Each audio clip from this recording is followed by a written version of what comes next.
Oh, you know what I love? Sports. I love sports. Sports. When it comes to Texas A&M. Where are you getting this information? Let me tell you. Welcome to TexAgs. I need to talk a little sports with you, Ags. David Nuño here with TexAgs Radio. Billy Lucci here on TexAgs Radio. Olin Buchanan. We will develop men. We will graduate players, and we will win championships on the field. The best way for us to win is to do it together. Do you realize everybody knows who you are right now? Very thankful for 12th man. They've won us games. Been in college baseball for a while now, but I've never experienced anything like 12th man. That's about as pretty a throw-catch combo as there is. I saw the safety roll, the slot fade. I knew where I needed to put the ball. Our skill set worked great together. Like, he was more speed and I was more power, and then we put together, it was like thunder and lightning, you know. You know, if I'm betting on anybody, it's the Aggies.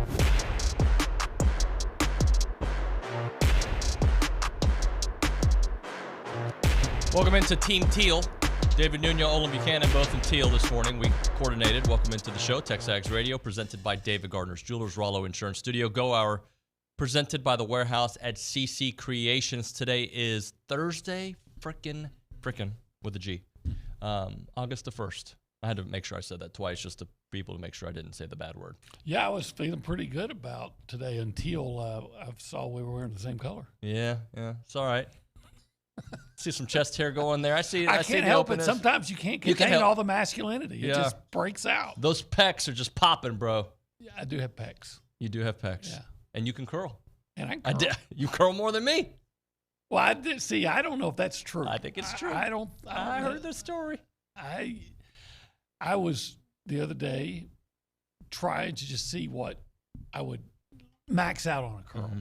But you don't try to max out. So no, it's actually not recommended at all. But max out a curl. But you're you're more muscular than I am. Well, so it's the probably, if you decided to, you'd probably curl much more weight than I. I doubt it. But let's talk about something that happened yesterday. It's a thing called practice. Effort.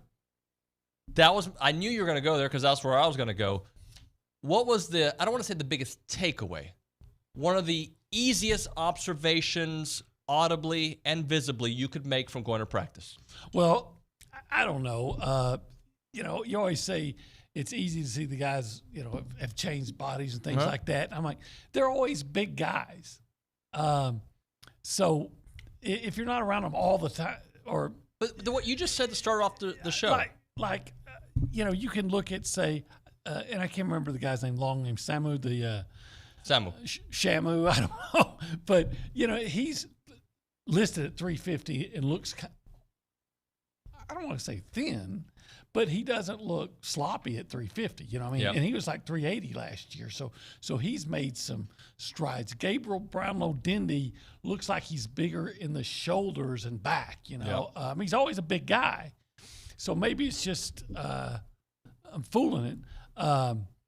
But there's nothing dramatic that would make you go, oh my God, what happened? Like, if you saw like Luke Evangelist walking around with blonde hair, it's nothing. It caught me off guard. For those who don't, can you just walk behind us so people can see you, please? It's not a bad look, by the way. We're not meaning it in a derogatory sense. See you from space. Get a little closer to right here, so the light's not like you step on the stage and lower down. Luke Evangelist has got Eminem hair. Yeah. But it's Joe Burrow inspired, but it's Estelle Getty style. Yeah. It's got like the I was Golden gonna Girls say, puff. where you went and got your hair done, do they let men go there? It was actually done by myself, not You did it yourself. So they know. Okay. Is what you're saying. I don't know if they can hear you, Luke. I didn't do that to embarrass you. It just caught me off guard. You see somebody every day and then they look completely different. Like, whoa, what happened here? Yeah. Hey now, where were we? A size. Big, lean, strong. And then you just, you see who else just kind of jumped out. Now, who jumped out? Our man Matthew Dawson pointed out Jaden Platt. Jaden Platt looked big and strong. Yeah, right. Holy smokes! So you're gonna, but you expect to see that, and but what I was gonna go with, OB, wasn't that. All right, tell me what you got on. It was what you started the show with. Effort. I love that. Every play they would call out people's names. Right. It looked like if they weren't giving all effort, like, maybe they were. I know sometimes they would call out names for a great effort, right? I'm trying to think who I remember them yelling. I think Tommy Moffitt was the one yelling, by the way, that I heard. But if they wanted the effort throughout the whole rep, not just until you caught the ball.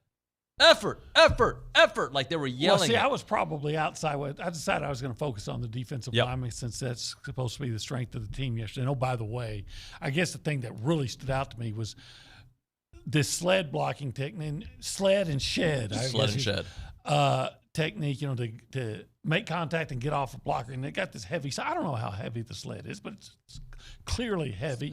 And most of the guys will hit it and push it back about 5 yards or so and then shed it, try to throw it away. And it'll go over, but they'll throw it like 5 or 6 inches to the side and move on. And here comes Nick Scorton. And we've heard all that, how agile he is and how fast he hits this thing and almost picks it up and drives it back. And when he discards it, he throws it like a couple of yards out of the way, and then it lands on its side. And I'm thinking, oh my gosh, this guy he's a different species. So but as far as and that's great effort. But they were asking for effort and full speed. When I was inside watching them in some of the early drills, and you remember they'd line up like a defense, and they'd simulate a snap and then run to the sideline. It's like if you're chasing somebody, and there's a guy with the strength and conditioning staff, and he's on a microphone and he's calling out, they got the GPS thing to monitor their heart rates, and their heart rate, I think, it's got to get to a certain, or somehow it tells you how fast you're going. Like, and some of them are supposed to get up to like 20 miles an hour, and he's calling out the guys who are doing it, and he's basically calling out everybody because, guys are, obviously going full speed, it looked like to me, right? And calling out effort this, and like Willie, effort. Full speed. There was a lot of full speed. It was great. Look, it's different. I liked it. I liked the vibe of practice. I think we got to see quite a bit, to be honest with you. There was a different level. And look, you expect a different level of intensity and energy day one, right? This was a little bit more than I'm used to at A&M and I'm not trying to make everybody feel like, hey, it is different. That is a fact. There was a more concentrated effort to me. Each rep has to be full speed, the entire rep. Full effort, the entire rep. Not until you get to first base. I'm using that as an analogy. Not until you catch the ball. No, you're going to run in the end zone full effort. You're going to make the catch. There's no 75% full speed. Let's go. Yeah, that certainly seemed to be the case. And like you said, it is the first practice. Everybody's excited about it, but it does sound like something that they're definitely going to be holding guys, quote, accountable, just by the fact that, again, they have the staffer calling out, hey, I'm either giving you praise for meeting the standards we have set in effort, or like when you're there, they're going to call you out if you're not. So I don't know if effort was a problem before, I don't know. Maybe certain individuals it might have been, certain individuals that may not be here, especially one in particular, went to Ole Miss. But Mike Elko came in with a plan and the way he wants to do things, and clearly putting an emphasis on giving it everything you've got all the time is high on his list of priorities, and he was putting it into practice. At practice. Yeah. So what I think is it's more of a commentary on human beings, that we do get complacent without that extra shove, extra motivation. We just do, like, oh, I'm tired. Easy. Unless you get that little voice in your ear or that coach to get in, hey, we need to keep going. Like, it is easy to just go from 100 to 97. And then 97, you think, becomes 100. Then you drop it down to 92. And as the practice goes down, and what you think is full effort, no. That's not acceptable. We're going to keep it at 100. Yeah, I think you just described my whole life. 74? Yeah, I'm here, and then they're like, I'm the guy that, hey, man, I need to lose weight. Hey, I lost 10 pounds. I'm going to celebrate by going out and getting a big ice cream. Gaining 12 pounds, yes. Hey, so along those lines, I was on my way here this morning listening to SEC Nation on XM. Alyssa Lang was talking about Ole Miss, but I felt like it could apply to Texas A&M. Okay. And she was saying how this is the SEC. You should not be okay with what label people put on you. And she was talking about Ole Miss in this instance, saying, people say that you should be happy with 8 or 9 wins this season when you're fully capable of more. And the reason they say you should be okay with it is because you haven't done it. And she's like, who cares if Ole Miss hasn't done it? They are capable and they have a team to do it. Who cares about the past? And I think that same kind of thinking can be applied to Texas A&M because it is very easy for us, and me included, to 8-win season, 9-win season. Why not more? Absolutely. That should never be acceptable, acceptable. It should never be embraced. Again, I've said it before, 8 wins could be, it's acceptable in the first year of a coach, but you should always expect more. And I go back to this. Do you remember the term, because it's a passé term now, Clemsoning? Oh, yeah, of course. And what was that term? That meant doing really good until you didn't do really good screwing anymore. up and underachieving, basically, right? 100%. And then they started achieving. Do you remember when Miami back in the early 80s, you probably don't remember, but I know you kind of followed, were contemplating doing away with the football team. because That's it right. was so bad. Until, what's his name? Schellenberger. And then next thing you know, it was the most dominant program in the country. So just because you're at a place doesn't mean you should, I don't mean at a location. I'm talking about a place in development of a program. Just because you're at a place and it's gotten maybe stagnant doesn't mean you don't aspire. You should just accept it and don't aspire to get better. Because when you break through, then you become Clemson and win a couple of national championships, or you become Miami and become a dominant program. I can remember when Oregon was as bad a football program as you would ever find. And was it that long ago that Georgia seemed like it was always spinning its wheels and could never get to the next level? Made the change, got the right coach in, and now they're the most dominant program in the country. Yeah, they were pretty darn good, but it wasn't good enough. It was good, but they couldn't make the next step. Mm-hmm. Michigan, it's so Michigan recently, right? So I just always say when people say, "Well, this is who A&M is," it doesn't. It might be who A&M is, but it isn't who A&M has to be. 100%, and that goes for us fans in the way we think. It is okay on August 1st to have high aspirations. Now, I'm not doing my job. Well, I don't know if it is my job or not, but I'm not over here predicting 11-1, 12-0, 10. I don't even know what I'm predicting because I really have not gone line by line. Mm-hmm. I just look at that and I can see 2 or 3 losses on that schedule just because, right? That's how I see it from my mind. But if I see A&M take it to Notre Dame with an offensive line that protects Connor Wigman and a defensive line that can't be stopped against that level of offensive line, yeah, I'm going to start changing. I'm going to start evolving. Now, does that mean I after week 1 I'm going 11-1? No, a lot of teams win week 1 and then have struggles later.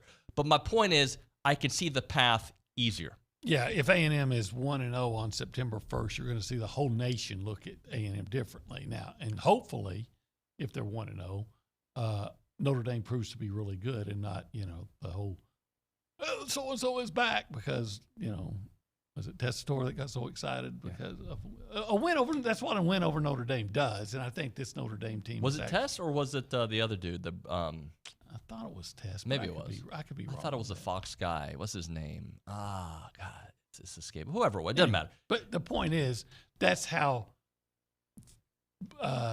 deserved or not, that's what Notre Dame does. Now, I think this Notre Dame team's actually going to be pretty good.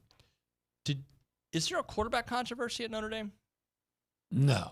Okay, I didn't think so either, but I read an article from On3, and I'm not throwing them under the bus, but it was the title. I read it, and I didn't get the sense that the headline but it said Marcus Freeman addresses quarterback battle between Riley Leonard and Steve Angeli. Okay? I think I'm pronouncing that correctly. Yeah. He played a little bit. I don't think you bring in Riley Leonard to be the backup. Right. So this is what Marcus Freeman said yesterday. I bring it up because obviously A&M is playing Notre Dame here soon. Riley is going with the 1s. Steve's going with the 2s. I didn't get a chance to watch a whole bunch of 7-on-7. I was with the other group, but I'll go back and watch the film. The time I was over there, I was pleased with both of them. They both made some good plays in the last 2 periods. Again, this is day 1, and I'm sure there's a lot of learning, and they're excited to do what they do. Well, I wonder if it's really a quarterback competition, or is making sure that Riley's healthy enough to be the guy. Because he's been, he's had some ankle issues, and so you got to make sure the other guy's ready. And maybe it's just a reporter that's interpreting that as being a competition. Well, and I mean, as Connor Wigman says, I want competition, right? So, by the way, I didn't realize Angeli had some pretty good stats last year. He, in 10 games, threw 34 of 44 for 504 yards and 7 touchdowns. Pretty good numbers right there. Yeah, who was it against? It just says he played in 10 games, completing 34 of 44, 504, 7 touchdowns. Took reps with the first team during the spring. Interesting. Yeah. Well, he did during the spring because Riley missed a lot of the spring with ankle surgery. Yeah. But I'm going to look up old Angeli right quick because so his best game, it looks like, was he completed 8 of 11 and 2 touchdowns, 130 yards against Tennessee State, a 56-3 victory. Okay. And then now he was 15 of 19 for 232 yards and 3 touchdowns in the bowl win over Oregon State. I don't want to demean anybody that win. Johnson Smith had already left. However, right? Am I right about that? Yeah, wasn't Oregon State one of those teams that a lot of people just kind of packed it in? And maybe I'm wrong on that. Look, they were pretty good last year. You throw for 2. They were. So 200. What is that? 262. Half of those yards came in 2 games. Nate was set 6 of 7 for 92 yards and a touchdown against Pitt, a 58-7 win. Okay. So he came in some mop-up duty. Now, it looks like he probably started against Oregon State. Seems like, if my memory serves, Oregon State was one of those teams kind of like, who was it that, well, it wasn't as bad as Florida State where everybody left, but I think you said the coach left. I think maybe they weren't at full strength, much like A&M was. Like A&M. Hey, before we go around the room and say hi to the people, Brad Duncan, who listens on the YouTube page, can I give him some props? Yeah, absolutely. Good morning, TexAgs fan. We had our first ultrasound yesterday for our first baby. My wife is 12 weeks along, and the due date is February 12th. Looks like our child is destined to be an Aggie. Congratulations, Brad. That is great. That's great fantastic. news. Yep. I remember it wasn't that long ago when, we went down to the HB and bought the EPT. EPT? Yeah, and we were celebrating like crazy because she wasn't pregnant. So those who are celebrating because they're pregnant, we celebrate with you. And if you're celebrating because you're not, well, then we celebrate with you. I remember when we went for the first ultrasound for the twins. Of course, we weren't expecting twins, and we had some problems beforehand. And I'm looking at the ultrasound. I go, maybe I don't know what I'm looking at. That looks like 2 heartbeats, but I don't know. Like, it's just probably like goo, whatever. I didn't know what it was. Okay. Oh, that's 2 heartbeats. And it was the best day of my life. It was fantastic. You're excited about twins. Oh, heck yeah. I don't know if Elizabeth was, but I was super. I mean, she was excited that she was having 2 babies, but like, it's a lot to it's a lot to care Irma for. wanted twins. I'm like, yeah, I'm hoping you're not going to, I'm hoping against that, dear. It was the best. And I'm glad we didn't have twins, but I'm glad you did. I'm glad. Good boys. We are blessed. Well-mannered. We're well-mannered young men. By the way, this is thank you, by the way. This is Coffee Talk presented by TexAgs Coffee. Beat the hell out of mornings by going to texags.com/coffee. We're way late, but we're still going to go around the room. That's what we do, right? Yeah. We're just late, like a pregnant person. Yeah, like that guy's wife. We're going to go around the room and say hi to the people. We go behind the glass, and Kate Bickham is there. Kate, are you stressed out this morning? Good this morning, actually. I'm doing good this morning. Okay. Yeah. The more you do it, the more comfortable you get. Absolutely. All the highlights from practice, they looked good yesterday. It was really, football's back. It's exciting, very exciting. I'm super excited. Everybody looks lean. Everybody's looking faster. Quickness is going to be huge, especially for a lot of those defensive linemen. So excited to see what we do this year. Who's flexing in the background? Who was that? I Your think right shoulder all the way in the back. It looks like I think it's Blake. Yeah. Oh God, always about Blake. Just kidding, Blake. Good stuff, Kate. Thank you very much. And thanks for taking care of Nick Savage, who's apparently taking a day off. Must be nice. Just I'm going to take a random day during football season off. I'm kidding. He's busy with something. We go to the Angry Elephant. Why do I snap when I go to the Angry Elephant News Center? Maybe it's because I can't see. Yeah, and I want them to know I'm coming. Yeah, I can see them. Kalita Garner is there at the Angry Elephant News and Social Center. Callie? Good morning. I can see you. Would you want twins? Oh, gosh. It's the best. Sure. Okay. Maybe in like... Dude, I'd take more twins 5 right or now. 6 years. Okay, good. Well, good luck with that. I had twin beds once.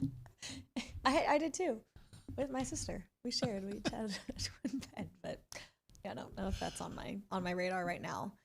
Maybe in a couple years. Yeah, hopefully. Yeah. Yeah. Yeah. You just got to hear. All right, let's slow You down. could be like the Octomom, though. Okay. I'm not sure I know what that is. You don't want to know. She's the one with 8 kids. Yeah, 8 kids. Octo. Hence Octomom. Yeah. But I'm like, it was a big All deal, at once, right? Yeah. Like, all at once. Yeah. Jennifer, Kate plus 8 or some show like that. No, Kate. that was a different lady. John and There's Kate. more ladies that have had 8 There kids. was some crazy lady from California that had them, done scientifically. Yeah. And she had 8 kids. And what about the plus 8? Yeah, that was a different. That's John and Kate plus 8. Yeah, that was a different TV deal. show. No, they had like that was 8, before you were born, though, they had right? like, No, I watched that. They had show. like 8 kids from different ages. These Yeah. were all had the same birthday. Oh, she didn't just have plus 8 Kate. No, this Then- is a woman who, in the state of California, paid for it. Of course. Anyway, Kalita. Yes. Let's get to some sports talk. We have a women's soccer match this weekend. They have an exhibition match against Rice at Ellis Field at 7 p.m. on Saturday. Admission is free, and you can bring your own food and drink to the field. BYO whatever. BYO whatever. So if you are free this Saturday, go out and check out the new Aggie soccer team. We went to practice the other day, and they were looking really awesome. So we're excited to watch their season. Austin Krajicek, who is a former A&M tennis player, and his partner dominated Team Spain yesterday en route to the Olympic semifinals. He is currently competing in his second consecutive Olympic semifinal versus the Czech Republic. So best of luck to him. And if you're able to watch his match tomorrow, turn that on. And then we have the Aggie defensive linemen Shamar Turner and Nick Scorton, who were named to the Bronco Nagurski Trophy preseason watch list. And the award annually honors the best national defensive player of the year. So excited for those boys too. Thank you very much. I'm going to, one more John and Kate plus 8. Now that I got the name right. Emily, who's at Bryan Broadcasting, says John and Kate plus 8 was one set of twins and a set of sextuplets. I regret that I knew that on the top of my head. I blame my mother. And see, they still couldn't even match the Octomom. And by the way, what could be more athletic than having 8 kids at once? I don't know how to take that comment. Yeah, I don't know how to take it. You talk about overcoming adversity. Like this segment? Anywho, when we come back on TexAgs Radio, 24 and 24. 24 and 24. They were like on 18? That's not right? What? Number 18? No, I think so. Yeah, number 18. 24. Yeah. We're going to talk about it. Yeah. That's going to come up next. Right now, though, sponsorship and vendor opportunities there through the Association of Former Students. If your organization or business is looking for an opportunity to engage with the Aggies, you need to reach out, especially with football season coming, guys. Check out the Association of Former Students. They bring Aggies of all ages together during events held throughout the year. Marquee, awesome greatness events like Aggie Ring Day, All Aggie Hullabaloo Gathering. They all welcome tens of thousands of guests, and they have many sponsorship and vendor opportunities available to get your brand in front of attendees. Now, these events offer a wide variety of both digital and in-person options to promote your brand. And these options include title sponsorship naming, on-site presence, activation, recognition, and social media posts, and much, much more. Plus, there's advertising opportunities in both the Texas Aggie Magazine and the Aggie News newsletter, which are seen by over 230,000 people. So if your business is ready to engage with Aggies, choose a partner with the organization that's been supporting the Aggie Network for over 140 years. For more information on options available through the association, please email sponsorships@aggienetwork.com.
Hola, ¿qué tal? Welcome back to TexAgs Radio, presented by David Gardner's Jewelers Rollo Insurance Studio.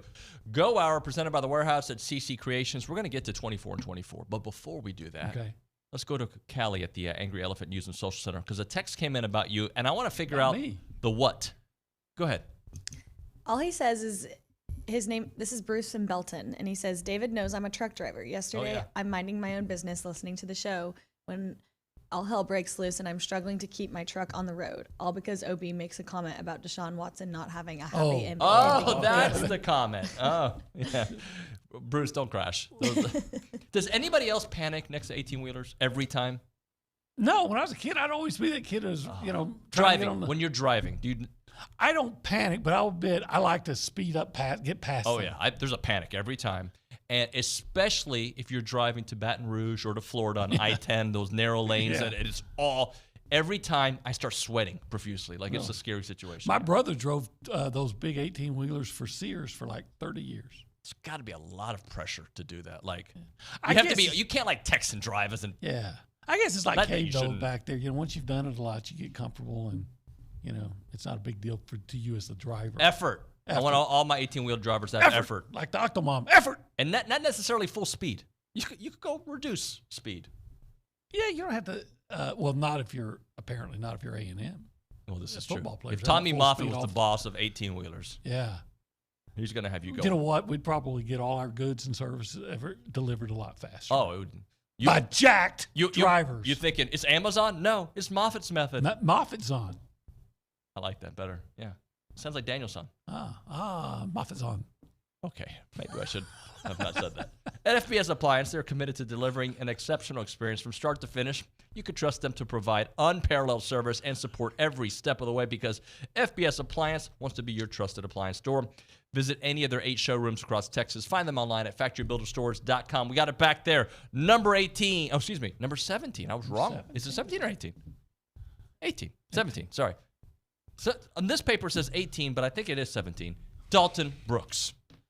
Dalton Brooks. Not Dalton Hughes, but Dalton Brooks. Yeah. Dalton Brooks, isn't he from LaGrange? He's Isn't he from LaGrange? I like Dalton Brooks. Now, I'm not. Shiner, Texas. Shiner, okay. They're in the same general area. They hang out.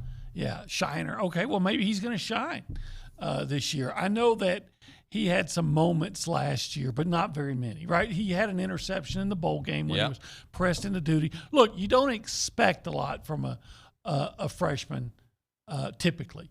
When he played, I thought he was all right. Yeah. This ranking clearly is based on, like yesterday, Eli Ricks, based on the potential. Potential, and I think what we're hearing from across the street, right? So an interesting thing, and I don't know if I'll do this every time, but Matthew Dawson, who helped compile the statistics, the Brainiac from Chicago, he texted me yesterday that as we were preparing for this, that the fans and you, I don't think had Dalton as high. I did. I probably didn't even have him on my list. I think you did, but I don't think you had him as high. And I had him. I have to remember, but in the teens somewhere. So and I think a lot of that is based on the intel that Billy had been getting from the way he looked at the spring and from what we've heard from across the street. This is somebody who's trending in that right direction. Yeah. Now look, I've said it before, and I'll say it again. When I'm making my rankings, not always, but I say 90% of the time, I'm going to focus on what they've actually done at this level. Not necessarily at A&M, but at this level. Like Nick Scorton, I'm going to, spoiler alert, I'm going to have Nick Scorton really high on my list, right? Maybe in the top 20? Yeah, he did, maybe so. Well, obviously, because we're already at this. But, and he didn't do it in the SEC, but he did it at major college level. So I'm going to put more emphasis on that. However, I will acknowledge that Dalton Brooks, when he played, looked pretty good. He didn't play a lot, but when he played, looked pretty good. Quite frankly, you could make an argument that maybe he should have played more. Thought he looked good in the bowl game, and there is a world of potential there. Here's a couple of notes here from that our team put together. Had a tackle for a 6-yard loss in the season-opening victory over New Mexico. Obviously, we talked about this one already. Picked off a pass, made 7 tackles in the Texas Bowl against Oklahoma State. Played in 12 games as a freshman, making his first start of the year in the Texas Bowl. Saw the field in Miami, made a tackle over ULM, was on the tackle against Auburn, assisted on a tackle in wins over Arkansas and South Carolina, made 2 tackles at Ole Miss, tallied 4 takedowns in the win over Mississippi State. So on the year, 18 tackles, 10 solo, 8 assisted, 1 interception, 1 start, and was a 4-star by ESPN Rivals and 247. Right. So, I mean, all those things are good. Some of those tackles probably on special teams, but all those things are really good when you consider, a freshman backup who's not going to play a lot.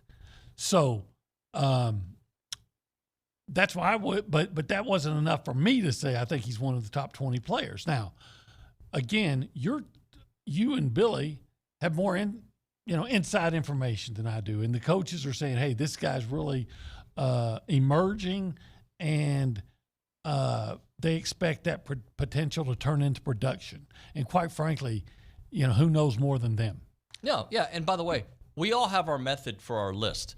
I wrote out like a formula for me that I tried to do last year, but some of it is eyeball tests like you do, what I have seen at this level. Some of it is projections, and some of it is what are the coaches, saying in the press conferences? Because, if Elko kind of hints in that, hey, this could be a strength of the team, or this, I start thinking, okay, and that's what's how I he kind seeing? of, yeah, exactly. So that's how I kind of massage, if you will. I could use a better term. Yeah. Well, no. Because we're not talking about the same guy yesterday. It's a different deal.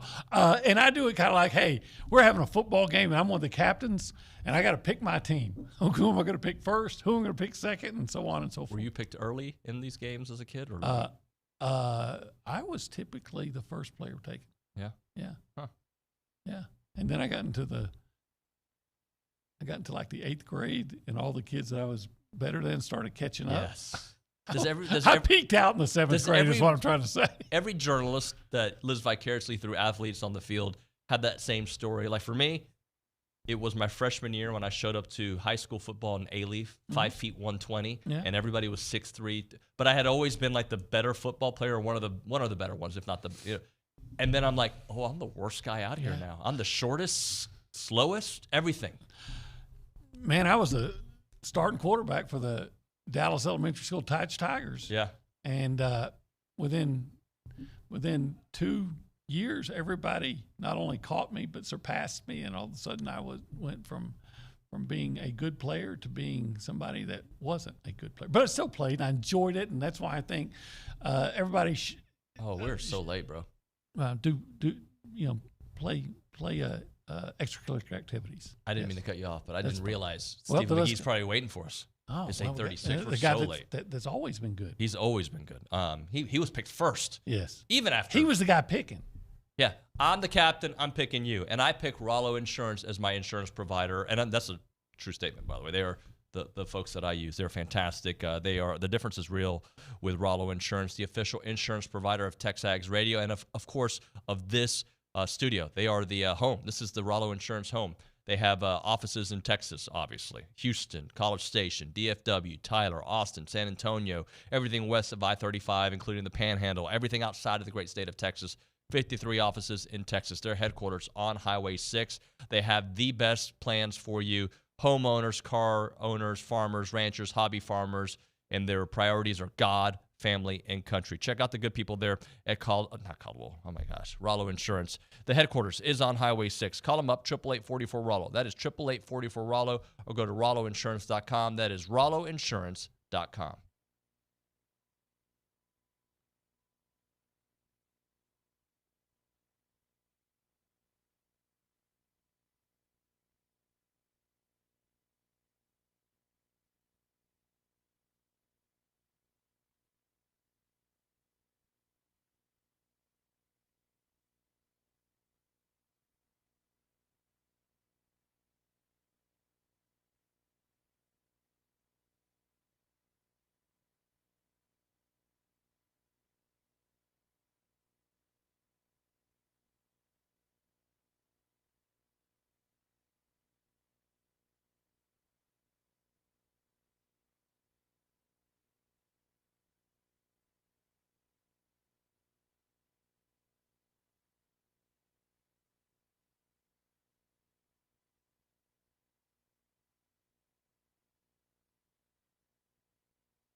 And we're back on TexAgs Radio, presented by David Gardner's Jewelers, Rollo Insurance Studio Go Hour, presented by The Warehouse at CC Creation. Stephen McGee with us here on the program, our QB1, Paragon Financial's best, and excellent coffee drinker. What's up, Stephen?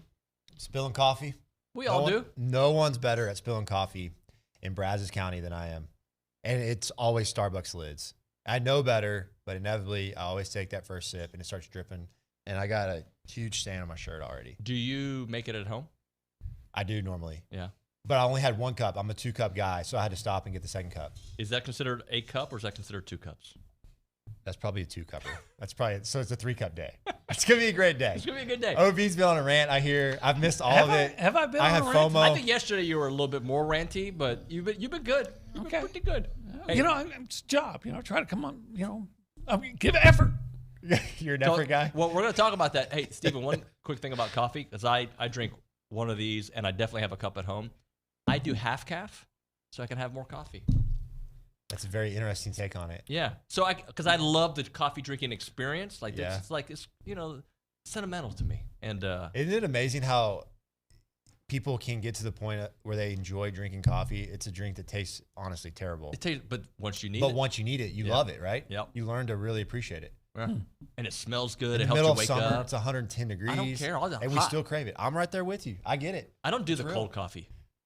I know he's drinking Bang. No, I don't drink coffee. She bangs. Bang, Anyway. I used to have a Bang every morning, and then McGee was making fun of me saying I'm too old. I'm too old. It was a vibe, man. It was great. I loved it. All right. So You say I'm too old for a morning Bang. Effort. I did. I would be surprised if you were able to every morning. Any other medication you take with that? But yeah, so what do you supplement with? Coffee. Just go. Oh man. Oh, I forget the kids are home. Hey, effort and speed. He's crying. Steve McGee's crying. Oh gosh. Please don't spill it. Don't spill the coffee. Oh, we're all in blue. So back to the back to business here, Steve. Okay. Effort. Effort. All right. Speed. So that was the theme yesterday at the first day of practice. You're hearing the coaches yelling it. They expect every rep to be 150 miles an hour, which is impossible, but you know what I mean. I get it. Yeah, I mean they want everyone to buy in, get after it. It's it's hard. I mean, training camp. I think the older you get, the more you appreciate how difficult it is. I mean, it's miserable out there.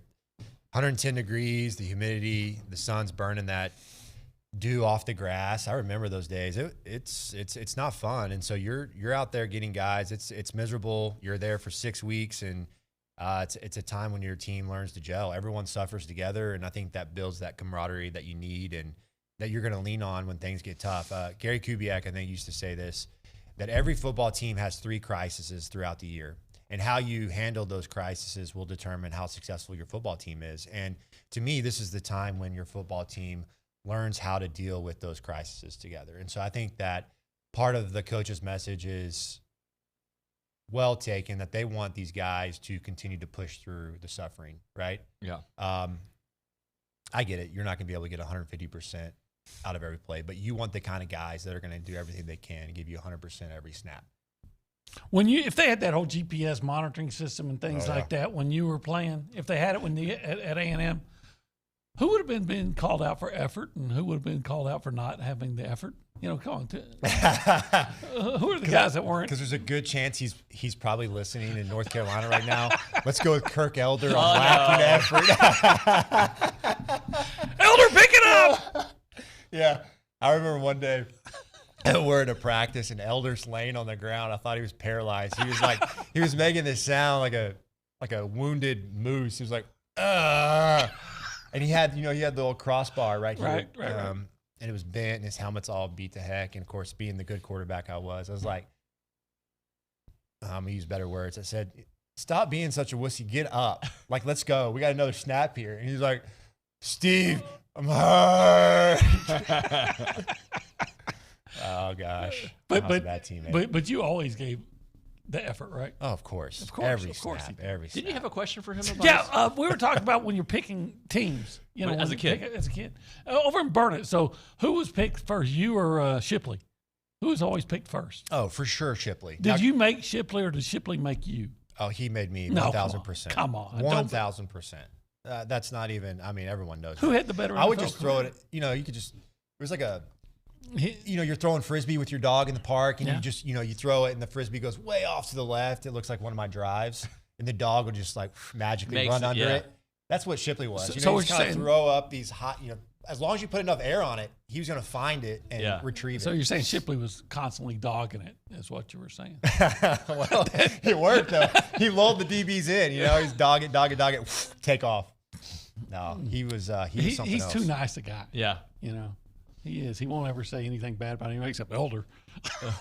Well, and I met him. Well, I actually met him when he played, but then you brought him to a game last year, right? Yeah. Yeah. Oh, he brings me to the games. Oh, he brings you to the game. Sorry, my very fault. much. Very. So, actually, we texted yesterday. He'll be here for Notre Dame. Which All right. It's always fun. You get the guys together. We had our group messages right this morning. I woke up to about 40 missed text messages with all the guys that we played with, and we had this walk-on guy that was like this huge roided up dude, and they were reminiscing on this guy and whatever, and so Cody Wallace, he texted, he said, you know, I'll never forget. One day I get into the hot tub, and it was like training camp. You know, it's kind of like it has some extra foam bubbles, and it's probably not the cleanest thing ever. And he's like, I remember I sit in the hot tub, and then all of a sudden, like 10 seconds later, this guy that we're talking about, he used to be a Navy SEAL. He like arises out of the water, says, "Boom, you're dead. Gotcha." Oh my God. It was 5:30 in the morning. I love that. Dude, it's so good. Oh. He was just hiding in the hot tub. But anyway, yeah, it's always fun when you get the old crew together. Hey, we have to hit a break here in a second. I do want to ask you this, and this you can take your time. You don't have to rush. What does a stronger Noah Thomas and a more consistent Moose do for this offense this year? Are we doing it right now or after? You can do it right now. Noah Thomas is going to be pivotal. What's our transfer guy that was hurt that's now Barber. back? Jabri Barber. That is a huge addition. If he's healthy, all the guys I've talked to said that he was on fire through spring. And so losing him, I was like, man, that's detrimental to this group. But Noah Thomas, I think you watch the spring game, the one guy that really popped in that game, and we've seen him pop in actual games. The question mark has always been, can this guy stay healthy, right? And so we need wide receiver threats. We need guys that can force defenses to adjust coverages and not just be able to play single high man-to-man with three really good running backs in the backfield. So wide receiver performance is huge. Moose Muhammad, a guy that's had some great moments, great catches. And so it'll be very interesting what that rotation looks like and who is that number one guy. I don't think going into week one, we really know. Right. There's a lot of guys like Noah Thomas and Jabri that could be that guy. All right, let's hit a break here. We'll come back with more. It's TexAgs Radio presented by David Gardner's Jewelers.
All right, we're back here on TexAgs Radio, presented by David Gardner's Jewelers Rollo Insurance Studio. Go Hour, presented by the Warehouse at CC Creations. Stephen McGee still with us. Stephen, did you play with Andre Johnson at all?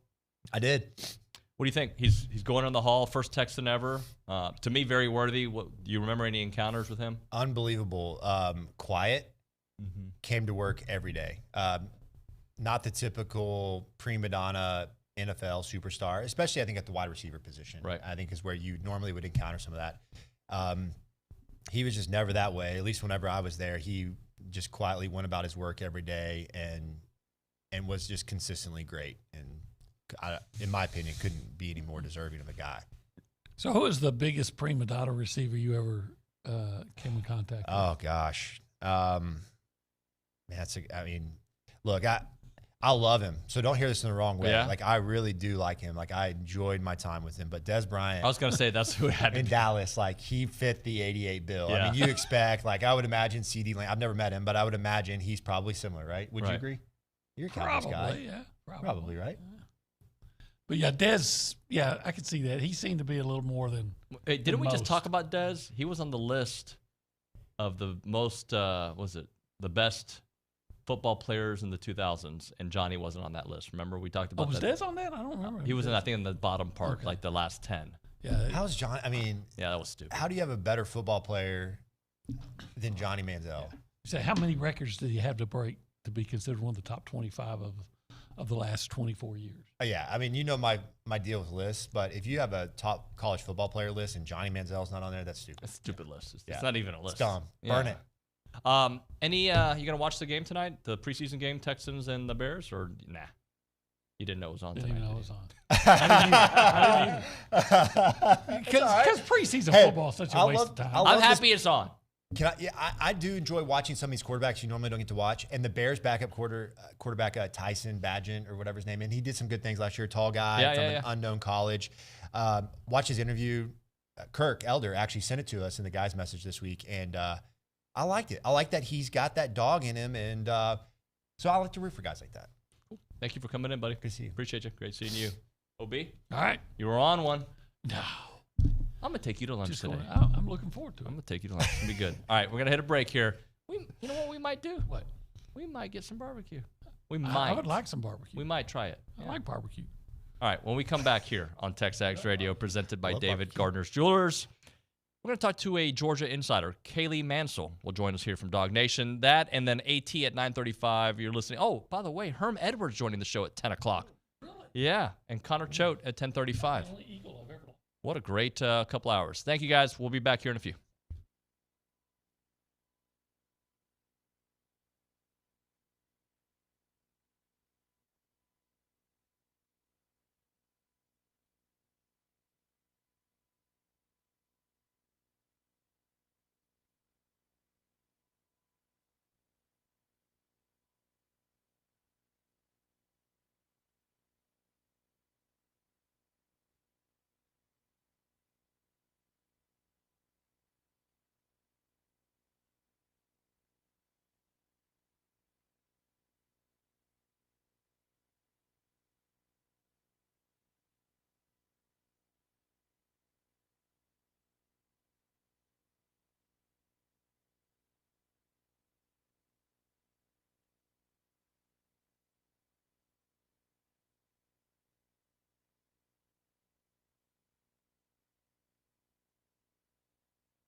All right, we're back here on TexAgs Radio. We are presented by David Gardner's Jewelers Rollo Insurance Studio. So I've maintained on this show, I still think Georgia would have won the national championship last year had they gotten into the playoffs. They didn't get in. Timing sucks, and there wasn't a perfect situation. There's no way you could have made that work for everybody with Florida State, everybody. That being said, how are they heading into this season? Let's go to the Boss Firearms Hotline. We're joined by Kaylee Mansell from DawgsNation.com, joining us to break down a little Bulldogs. Kaylee, how are you? Well, we're getting on the call, and it hurts to hear you say that because I also believe that if they would have made the Final Four, that they possibly would have won the national championship, but it's out with the old and in with the new. Well, so how are they as a program looking at it? Because I think they're probably the best team that we've seen in the last 10, 15 years to not make it. They should have made it and probably would have won it. Yeah, it goes back to would have, could have, should have. Maybe if you would have won the SEC championship, then you could have been in the Final Four, and then maybe you should have won the national championship, but you can't think about it like that. And I think that's kind of what Kirby Smart touched on a lot at SEC Media Days in Dallas, is that everybody wants to think that the motivation of this season is unfinished business, but it's not. It's a completely different team. Yes, Carson Beck comes back, but you also lose a lot of pieces. So when you're focusing on the past, you're not really thinking about the future and the present. And so I think that they're trying to just wipe the slate clean and go into this season with that same confidence that they've had the last 3 years. I thought it was interesting when Commissioner Sankey was kind of asked about it, and he made his comment about, one school's whining while another, putting banners up. Another school's getting ready. I also thought that was an interesting comment. Not something that I expected Sankey to say, but I guess that's nice when you're hearing it come from the top. But then again, he is the commissioner of the Southeastern Conference, and he's got to stand on his business for his teams. Hey, let's talk about the news, unfortunate news over the last year and a half, the arrest. Look, this seems to happen, not necessarily what's happening at Georgia, but winning teams oftentimes have some, I don't want to say culture problems, but some issues off the field that become a pandemic for the team, right? An epidemic of the team. How is Kirby handling it? What's the real problem? Yeah, I mean, it's something that has to be addressed, right? In the media, you get tired of talking about it. It feels like it's just like a merry-go-round of things that are constantly happening. But for the longest time, we didn't know what was being done behind the scenes. Kirby Smart is a very private coach, understandably so. And that was our biggest question, is he's not going to announce the suspensions. He's not going to announce the punishment. What is being done? And finally, we got a small answer. He's really good at giving us an inch and then turning it into a mile. So we did learn this past week that now players are going to be they're going to impose fines, the Classic City Collective, on players who violate team rules. I can't really speak upon the Rah Thomas stuff. I know that he was just suspended indefinitely. I don't think that we'll see him return to the field, but I do think that it's a good sign that now at least we know on our end that something's being done. And I imagine in the game opener versus Clemson, we'll see some of those players who have broken the rules not take the field. I mean, it's tough for me because it's like when you're covering the Georgia team and when you're a part of the Georgia fan base, you don't want to look at it as a culture problem because that's your team. But say this was happening to someone like Tennessee or Florida or a rival of Georgia's, if the roles were reversed, you would point fingers and say it's a culture issue. So it's hard not to look at it in that way. But I do hope that with football season near, priorities will get back in line. That's less time that they can spend on the road and more time that they have to spend on the field. So one can hope. Talking to Kaylee Mansell here on TexAgs Radio, presented by David Gardner's Jewelers. You mentioned that Clemson game. Let's kind of navigate the schedule. That is, first off, a game that I expect Georgia to win comfortably. But when you look at the schedule, kind of navigate through some of the, because it's hard, especially for a team like Georgia. You see what Texas's schedule is. You see what Missouri's schedule is. Georgia's got they're not Florida's schedule, but they got a tough one.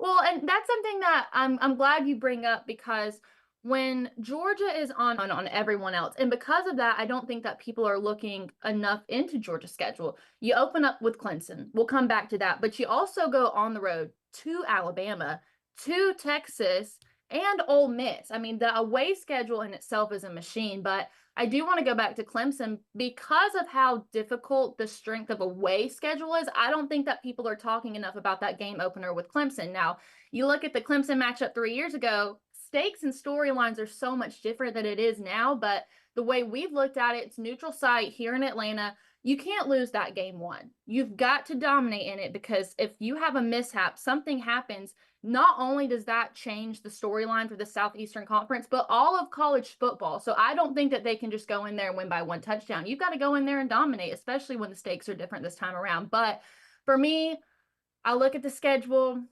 Texas, you got to put a star by it. But the one game in my mind you can't lose is at Alabama. It's the second SEC game that we'll play after we go on the road to Kentucky. And Georgia and Alabama, Georgia's been the little brother to Alabama over the last decade. And now that's not the case with a new coach coming in. And we haven't won in Tuscaloosa since 2007, I want to say. That game right there is the most important game to me because that's really going to display the identity of this team. How do you go in and handle a game when everything is completely different now versus a very familiar opponent? So I think for me, what's really going to show how further along this team is than other SEC teams is how well they do at Alabama on September 28th. Well, Kaylee, you bring up the Alabama game. I look at just the month of September. Yeah. Clemson, Bama, and going to Kentucky, while I fully expect that to be a victory, that's in the first month of the season while other teams have a couple of non-conference games. I mean, the non-conference Clemson game, and then you get Kentucky on the road and Alabama on the road back-to-back weeks. That is a very difficult stretch. So I think with Kentucky, the biggest storyline coming out of that game is we're going to assume that Brock Vandagriff, former Georgia backup quarterback, is going to be the starter for Kentucky. What player knows the Georgia program better than one that just came from it? However, I will say that there is a bye week in between Kentucky and Alabama for both us and Alabama. So both teams are going to have extra time to prepare and possibly extra time to overthink that game too. Let's get to the game in Austin that it's everyone's going to be watching. You could potentially have top 3 teams playing against each other, top 2 teams potentially. Well, when we talk about that matchup, tell me what you think. So I'm going to be completely honest. I've already spoken my piece with DawgsNation. They're just going to have to deal with it. I actually have Georgia losing to Texas in Austin in overtime. Don't do that. I know. But look, Georgia's had, I want to say it's 3 perfect regular seasons in a row. At some point, a loss during the regular season has to come. And this year, no SEC East, no SEC West. You don't necessarily have to win every game to be in the SEC championship or get to the college football playoff. I think there has to come a loss on this schedule. The only game that makes sense to me would be at Texas for a variety of reasons. There's going to be a lot of media hype around the game. I don't think that necessarily contributes. But one thing that's been discussed is when Georgia goes to Austin, there's F1 at the time, and there's also another Major League Soccer game that's going on. It's going to be really hard for Dog fans to get to that game because demand is so high, supply is so low.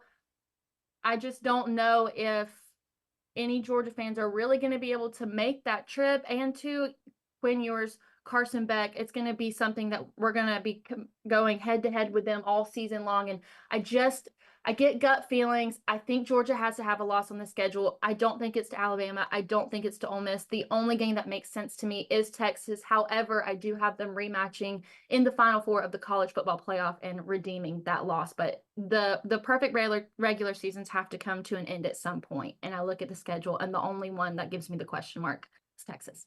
Kaylee, you say that, then I think of the Texas schedule. I'm like, then when is Texas going to lose? Like, outside of the playoffs, that schedule, I mean, maybe the Michigan game, but I don't know if Michigan's going to be that good this year.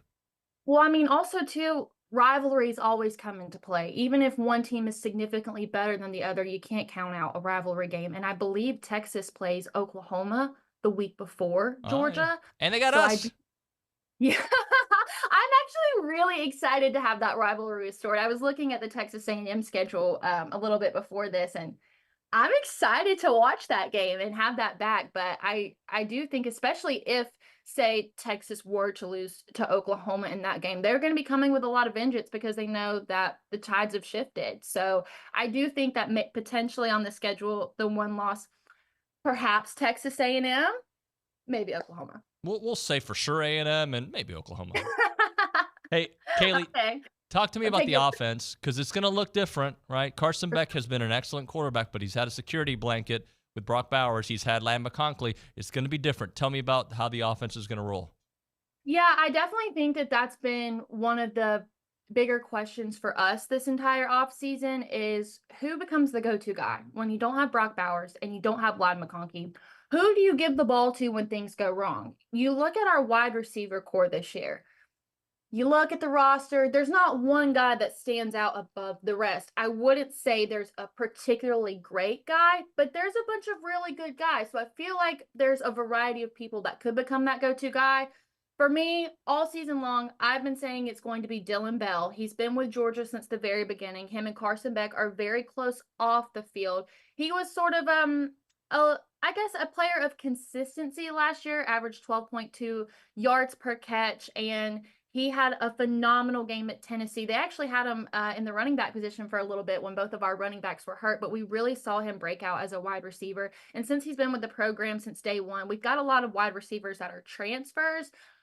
So I think that someone who's known the offense, has worked with Bobo from day one, I think the guy for us becomes Dylan Bell, but also too, you can't count out Trevor Etienne. He is a huge addition to our team this year. I still can't believe we got him from Florida. I don't know how we managed to pull that one out, but our run game lacked last year. Our run game has been lacking since the Nick Chubb, Sony Michel, DeAndre Swift era. We haven't had 1,000-yard rusher since 2019, and having Trevor Etienne come in this year, I think it's brought this different level of excitement that we didn't see last year, because Georgia's known for producing great running backs, but that hasn't necessarily been the case as of lately. So I think that having Trevor Etienne in the backfield is going to give us another option on top of all the options that we have at wide receiver. And I think that this is the most exciting offense that we've had in a while.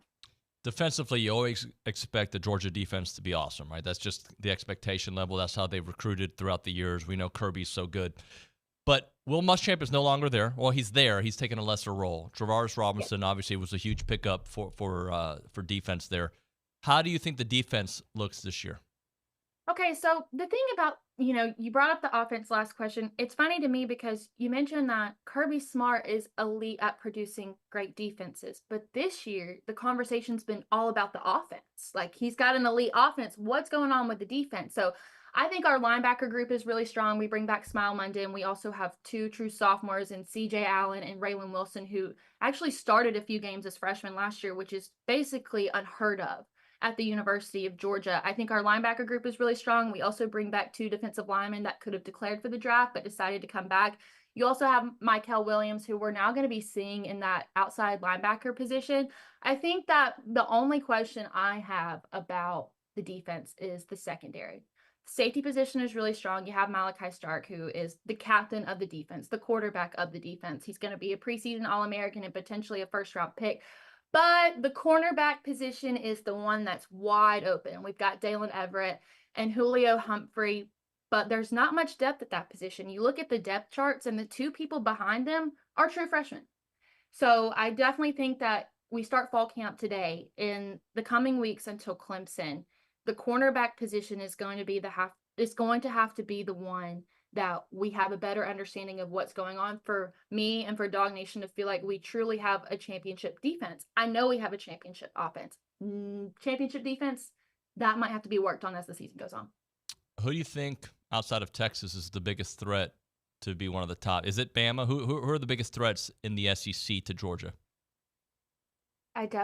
You can't count out Alabama. There's so much unknown. We don't know what the program is going to look like under Kalen DeBoer, but I mean, it's Alabama. They retained a lot of players that I thought that they were going to potentially lose after Nick Saban left, but I mean, you can never necessarily count them out. I'm not necessarily on the Ole Miss hype train yet. I know that Lane Kiffin produces fast-paced, high-scoring offenses, but for some reason, Kirby Smart has found a way to put a halt to that when they played Ole Miss last year. I mean, it wasn't even close, so I'm not entirely sold on Ole Miss yet. They could potentially make the college football playoff, but I don't see that game with Georgia being competitive. I don't think – so we don't play Missouri on this year's schedule, but that was the game the last 2 years that I believe it was really, really close. One touchdown the year that we had Stetson. That was the game on our 4-year stretch last year that we struggled in. So I think that Missouri is the team that's not getting talked enough about in this SEC schedule, especially since whenever they released the media preseason team standings at SEC Media Days, and I think Missouri kind of fell far back, and I was really surprised by that. I mean, Elijah Drinkowitz is coming off SEC Coach of the Year. He also brings back his quarterback in Brady Cook, and also has the best wide receiver in the Southeastern Conference in Luther Burden. So even though Georgia and Missouri won't face off directly, I think that Missouri could be a team that makes a deep run into the playoffs. All right, so outside of Trevor Etienne, who's like a transfer that we need to know? Like, okay, here's an addition to the team that we need to watch out for. Yeah, so I think a lot of people are really excited about Colby Young, the transfer wide receiver that we got from Miami. But I think that the one for me that hasn't been talked about enough just because he couldn't early enroll, he had to come during the summer. It's tight end Benjamin Urasek from Stanford. 3 years, veteran experience. They're bringing him in to play the Brock Bowers type position. Oscar Delp's going to be our starting tight end, but Kirby likes to have 2 tight ends on the field. We saw that a lot with Brock Bowers and Darnell Washington. I think that they're bringing in Benjamin Urasek to play the specific Brock Bowers type position. And again, someone with tons and tons of experience. He's a big guy, and we haven't got to hear a lot about him from Kirby just because he's only been there from the summer, but everything that we've heard from Stanford insiders said that he's the real deal. So I definitely think throughout fall camp, that's going to be a name that's mentioned a lot, and he's going to help in a room where, I mean, you don't have Brock Bowers anymore, the greatest player to potentially ever play at Georgia other than Herschel Walker, but it's an already loaded tight end room with Oscar Delp, Lawson Lucky. I think Benjamin Urasek is only going to add to that and hopefully be able to make up for some of those yards we're going to lose with Brock Bowers. Kaylee, let's close out with Carson Beck because he's an interesting case study. You already talked about how good the offense should be this year. He's produced. He is mentioned as one of the elite quarterbacks, but I still don't think he's mentioned in the same breath as some of the others. Is that the feeling, and what does he have to do to kind of change that narrative? I don't think that's the feeling. I mean, he's already a Heisman contender. They're potentially talking about him being the first draft pick of the NFL draft next year. I think for me, with Carson, I was on the train last year in the first half of the season. I didn't know if he was the guy. I didn't feel like I saw enough out of him. And a lot of people were rooting for Brock Vandagriff because he was the hometown kid. Everybody wanted to see him succeed. But what I saw from Carson Beck coming out of our bye week, we went on a stretch of Florida, Missouri, Ole Miss, Tennessee. What I saw him do in those 4 games made me a believer. I know that he didn't play to the fullest of his capabilities in the SEC championship versus Alabama, but what I saw from him in that 4-game stretch made me think, okay, this kid's the real deal. He could have gone to the draft, but instead he decides to come back because he wants to win a national championship as the starting quarterback. I haven't seen this much hype or excitement around the UGA fan base for a quarterback since maybe Matt Stafford or David Green. Stetson Bennett was an unexpected surprise, but the Georgia fan base didn't necessarily love Stetson Bennett.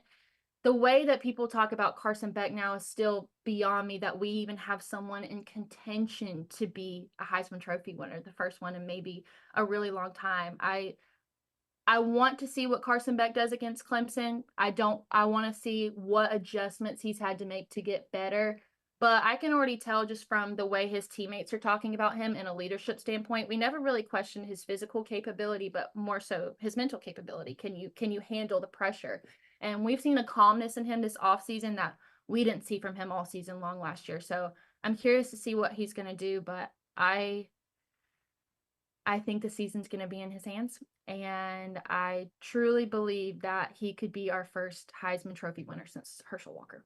Kaylee, let me explain. I guess he is in the, if not number 1A, 1B. He's on all these lists, right? But I feel like the hype train nationally seems to go more Quinn Ewers or asking about Jalen Milroe. Will he take his game to another? I feel like maybe we just kind of expect Carson to do what Carson has done. Yeah, there was, I can't remember who it was, and it's probably a good thing I don't remember who it was. A national media personality said that Carson Beck was just Georgia good.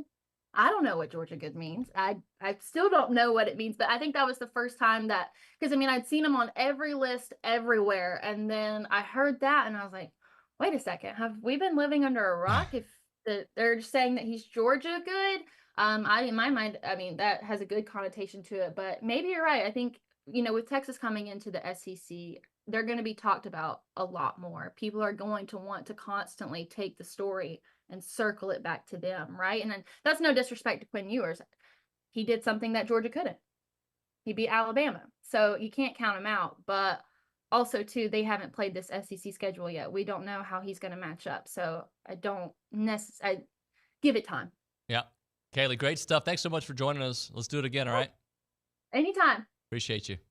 Kaylee Mansell here on the show. Appreciate her time here as Boss Firearms is the hotline that she was on. We'll hit a break here. We'll come back with an open segment. I'm sure we got some SEC notes to get into. We got some text messages to get into. But right now we're talking Heritage Films. That's Chancellor McLean's company.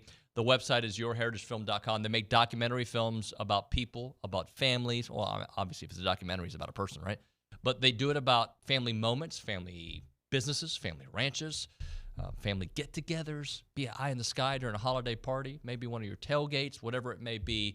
Chance and his team are the absolute best at telling people stories and capturing those moments that can be preserved for the next generation and the generation after that. When my dad yesterday turned 94, we did a heritage film with him 2 years ago. And in that video, we were part of the process. And they went to his house, they shot it, they lit it, they edited, they put some pictures from his youth. And a little bit later, we all watched it as a family, and it was just cool, like for my kids to see it, and then eventually their kids are going to see it. It's awesome. I highly recommend you do it, especially with football season coming around here. Get them set up to come to a tailgate and capture your family hanging out together before the game or your group of buddies, whatever it may be. The website is yourheritagefilm.com. Yourheritagefilm.com, 713-893-8341. That number again, 713-893-8341.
And we're back. TexAgs Radio, presented by David Gardner's Jewelers, Rollo Insurance Studio. We'll talk to AT here in a few minutes.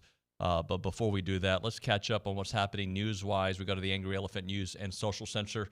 Callie Gardner, I know that you were updating us on Austin Krychek and his partner earlier. It seems like things are trending actually, more than trending. Things are great right now. They are wonderful. Him and his partner just won their semifinal match, so they are on to the finals.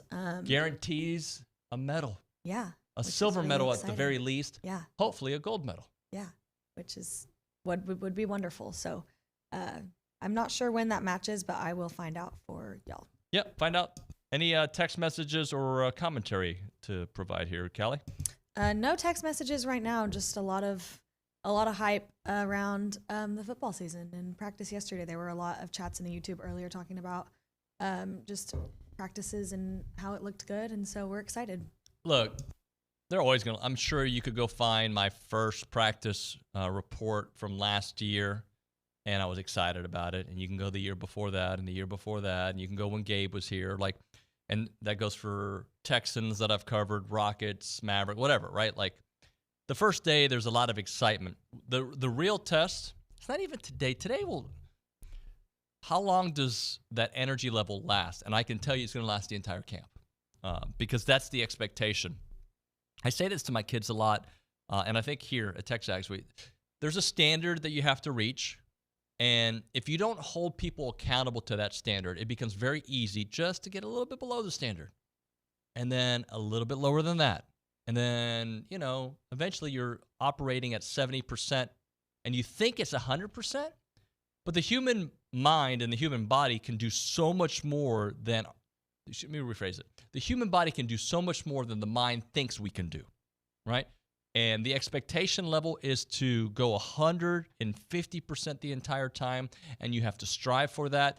And if you do that, game day becomes easy. And that's the kind of culture that they're trying to do there. So to me, throughout this entire camp, we will get a better sense. Yesterday was a phenomenal day. To me, it'll be interesting what happens in week 2. That's when the grind of camp catches up with you. This first week, day 1 especially, super excited. Let's go. Let's do some great things. But now let's see where it goes. And we'll be out there this afternoon because I think this is the last practice we can go to of this week. And I fully expect that same kind of energy, that same kind of expectation level to be there. It'll be good. A couple things that we're going to try to do here over the next couple of hours. So Aaron Torres will join us, and he's got some takes. And I think he reported, he was talking about something that John Calipari said yesterday in Arkansas. So I want to hear from him on that. And also, obviously, our college football storylines that we always go through. But at 10 o'clock, I'm excited to talk to Herm Edwards again on the show because, he can talk college football. He can absolutely talk the NFL. And then we're going to close out the hour with Connor Choate on the program and just get his thoughts on where the program is now, what went wrong while he was there, what he's doing in life. So that'll be a fun thing to do there to close out the hour. So we'll do this. We'll open up the text lines and the phone lines at 979-693-1150. We'll hit a break here. We'll come back with Aaron Torres from Aaron Torres Online. But before we do that, let's talk a little FBS Appliance and their great team of experts that are there to help you find the appliances that make your house a home. We've used them many times, right? And then we had some issues. They took care of us. They are just the best at finding the right appliances that fit your budget and your lifestyle and your home. They've been taking care of Texas since 1988. And that's why they are the best when it comes to finding the right appliance, especially in the great state of Texas. They've got expert installers. They've got the great sales staff, and they're going to guide you through the entire process because they want to be your trusted appliance store. And their services don't stop with sales. They have expert installation services carried out by skilled technicians who are factory trained. And, of course, they're committed to customer satisfaction. They want to make sure that everything fits the right way. Visit any of their 8 showrooms across Texas or find them online at factorybuilderstores.com. Again, that is factorybuilderstores.com.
All right, we're back here on TexAgs Radio. We are presented by David Gardner's Jewelers Rollo Insurance Studio.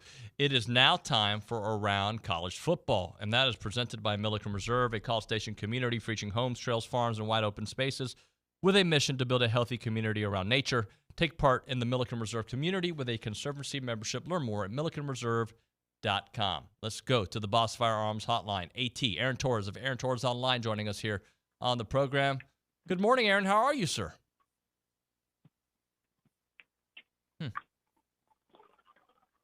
Hello? Hey, I think you're going to be on the air here any second now, Aaron. Nuño's about to get to you. Just tell me when you're ready. I'll make sure Nuño knows. Yeah, I'm here, man. I'm here. Cool. So am I. Hey, Aaron. What's up, buddy? Oh, what's up, man? How you doing? Yeah. What's up? How are you? I thought you said tell David that you know when you're here or something. So I did. I was just messing with you. I'm here. Sorry, I'm in game. It's week 1 to me. It's week 0 to me. I'm in game mode, so I don't have any time for nonsense or tomfoolery. I got Notre Dame coming to town in a few weeks. There's no time for this foolishness, David. If we're not doing it right today, when are we going to do it right? Let's go. Sorry, we're on a break, like that? Aaron. That We're was not good, actually huh? back from break yet. You're such a liar. I know. Hey, so you brought up Notre Dame. I'll just bring it up to you.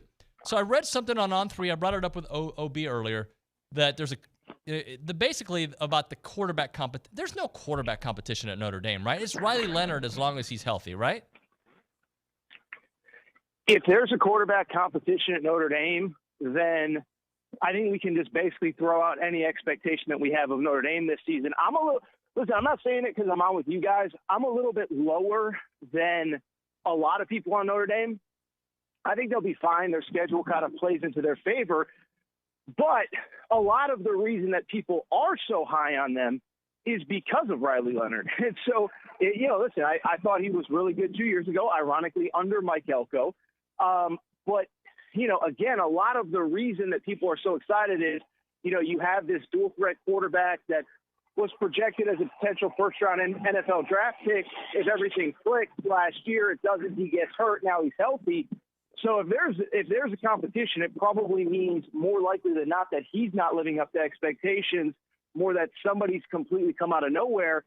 And so I don't believe that there is. But if there is, that's actually probably a bad sign for Notre Dame and a great sign for Texas A&M going into week 1. Talking to Aaron Torres here on TexAgs Radio. Let's talk Michigan because you tweeted yesterday that they might get hammered. Jim Harbaugh was told that he displayed a dishonest conduct and a notice of allegations against Michigan. What's going to happen with them?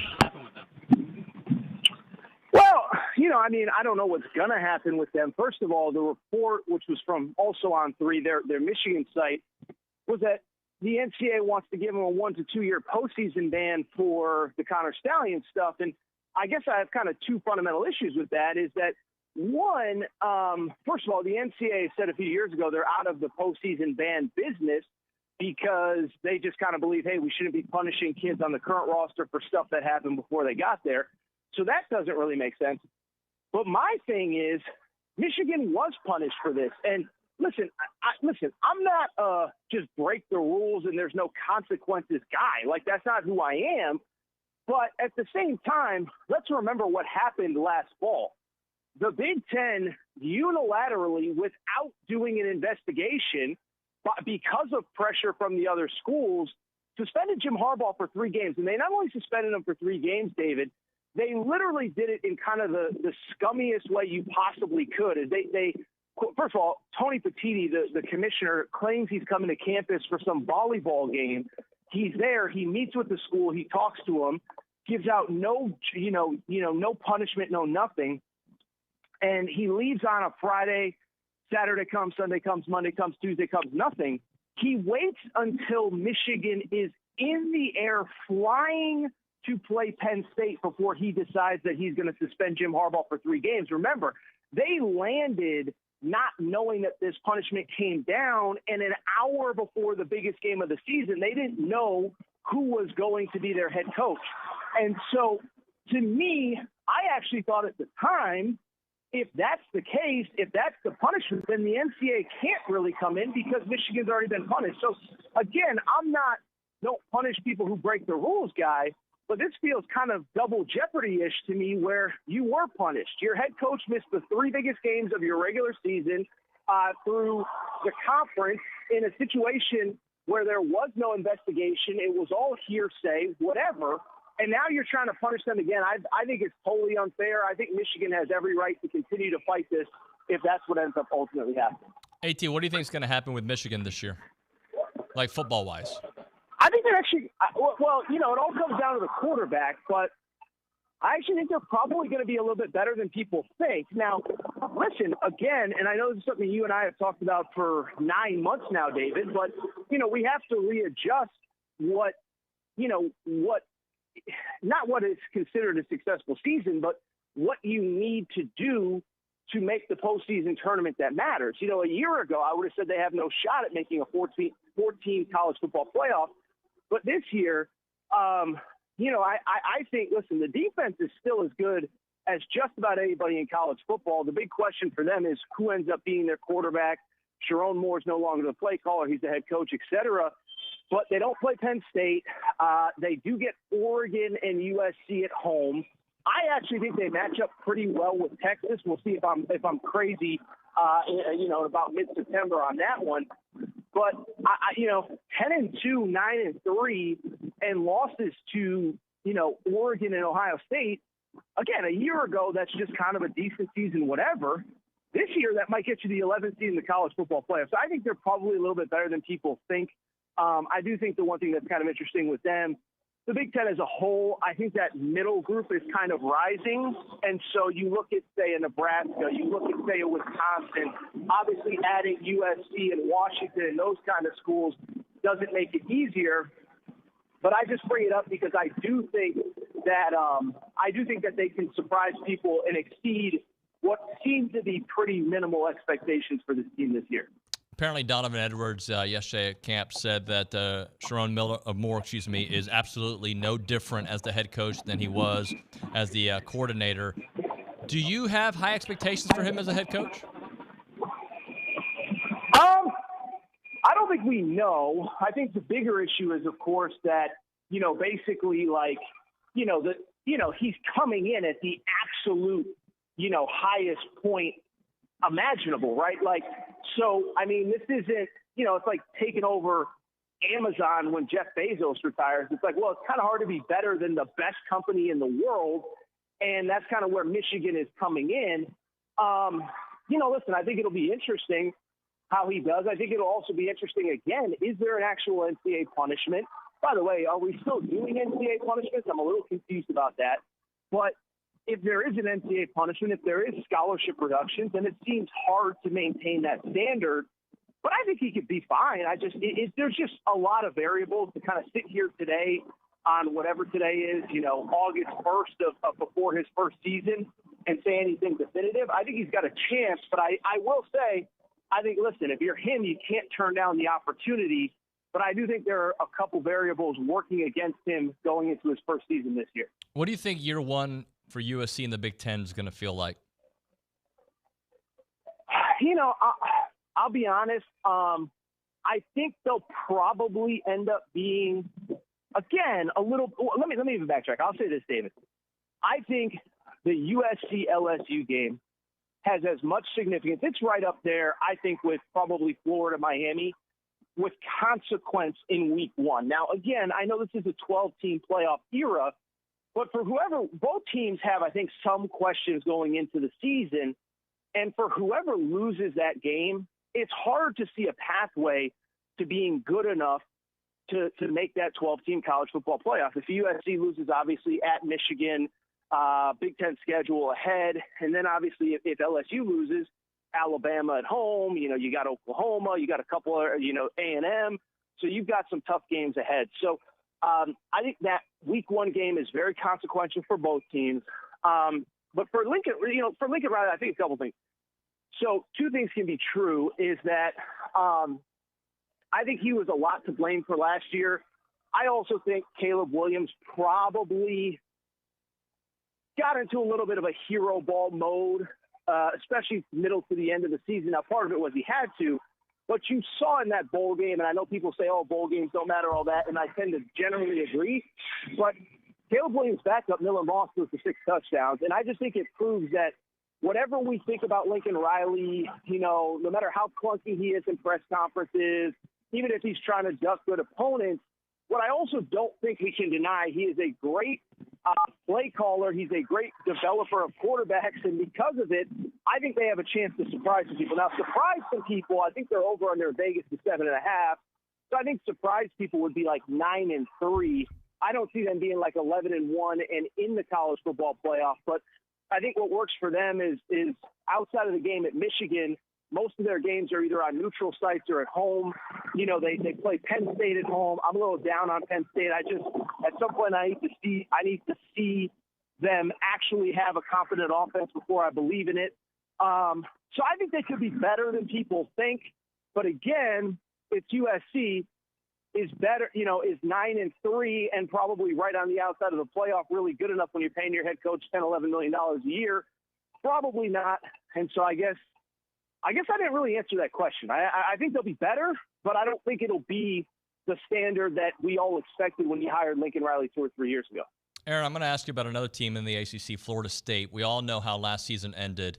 And how do you think this version of Florida State looks like with a bunch of departures, but they did bring in DJU to replace Jordan Travis, who obviously had his season cut short last year. How do you see Florida State this year in the ACC and then in the expanded playoffs? Well, I'll tell you, timing's good. I was just talking to somebody down there yesterday, and they pointed out, Mike Norvell really, his MO, his bread and butter is running the football. And you go back to 2 years ago, they led the ACC in rushing. I think they were top 10, top 12 nationally.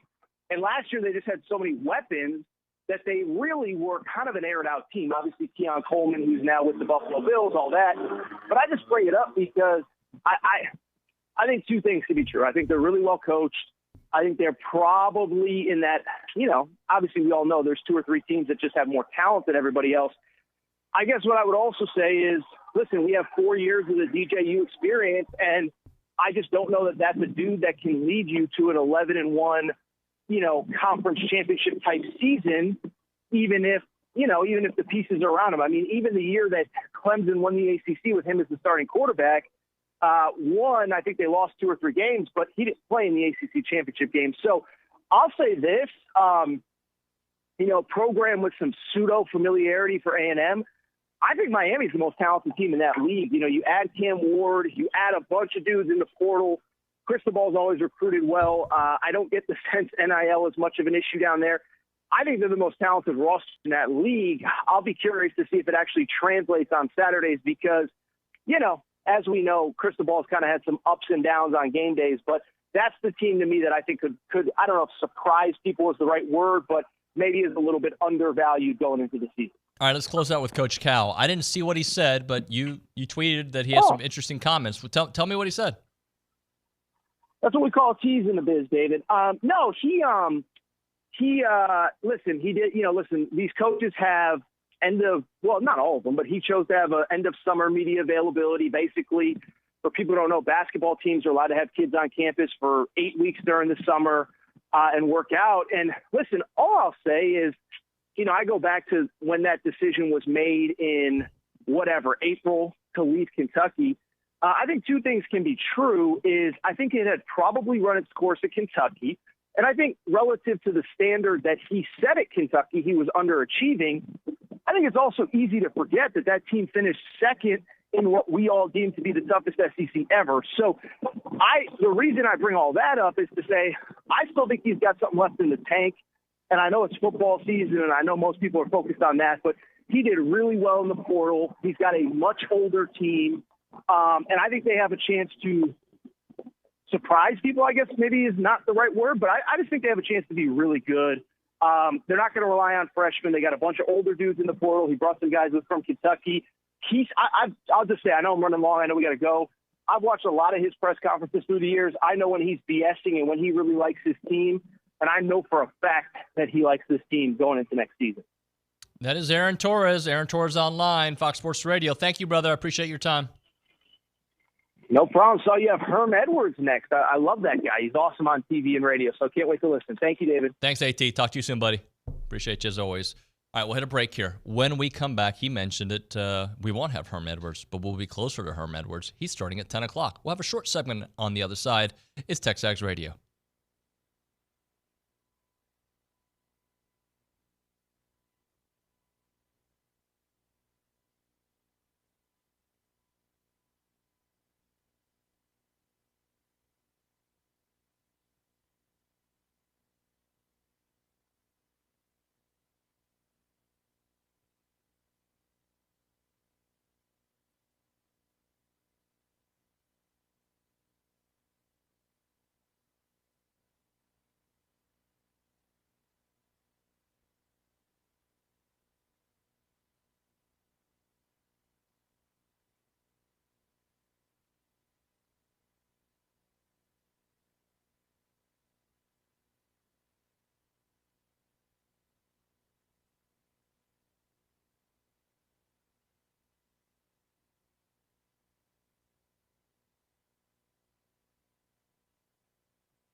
All right, we're back on TexAgs. Yeah, I was bobbing my head on camera. Too bad.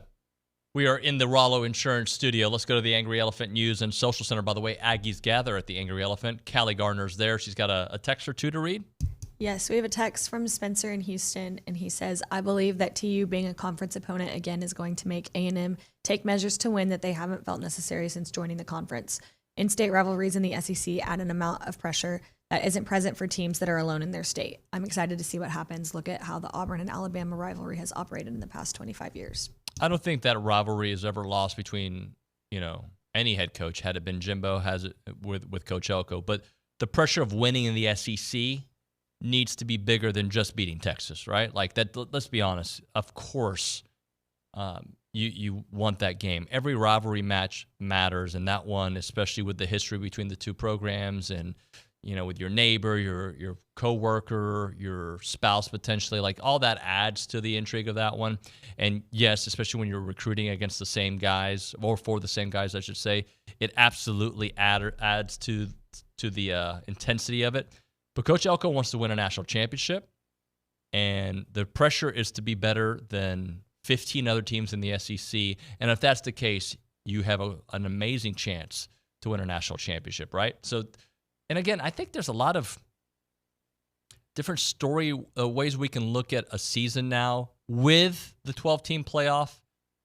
I don't want to say that there's more room for disappointment, but an early season loss doesn't have to end your postseason aspirations anymore. And for a new team like Texas A&M, they are afforded a little more time. But our fan base has been waiting for so long that they're not afforded that time, right? Like, we need something now. That's the feeling. Of course, we can be realistic when the season starts, but if baseball taught us anything, it's like, why not now, right? Like, why do we have to wait? What does Schloss do in year one? What is Coach Early going to do in his year one? Right? There's a lot of different, and I'm telling you, the quietness coming out of camp, the quietness coming out of that program, to me, is louder than the talking we've heard in the past. And I don't think A&M was a loud team per se, but there's a quiet confidence that I can hear in the quietness, right? So take that. Sure, there's added pressure to beat Texas, but that pressure should be there anyway when you're in the SEC, when you're paid millions of dollars to be a head coach of a team that has all the aspirations and the resources in the world. All right, so in our number 3, Herm Edwards is going to join us. We'll talk to Herm a little bit about all things happening in the preseason. There was a fight with the Steelers yesterday. I saw one fake tweet say it was actually Russell Wilson fighting Justin Fields. That wasn't the case. Apparently, Landon Roberts ran into Justin Fields and gave him a little love tap, and that kind of caused it. But a lot of storylines beyond the Hall of Fame game tonight between the Texans and the Bears. So we'll talk to Herm about that and get to your text messages at 979-693-1150. It's TexAgs Radio.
Let's not waste any time. Go straight to the Boss Firearms Hotline. Herm Edwards joining us here.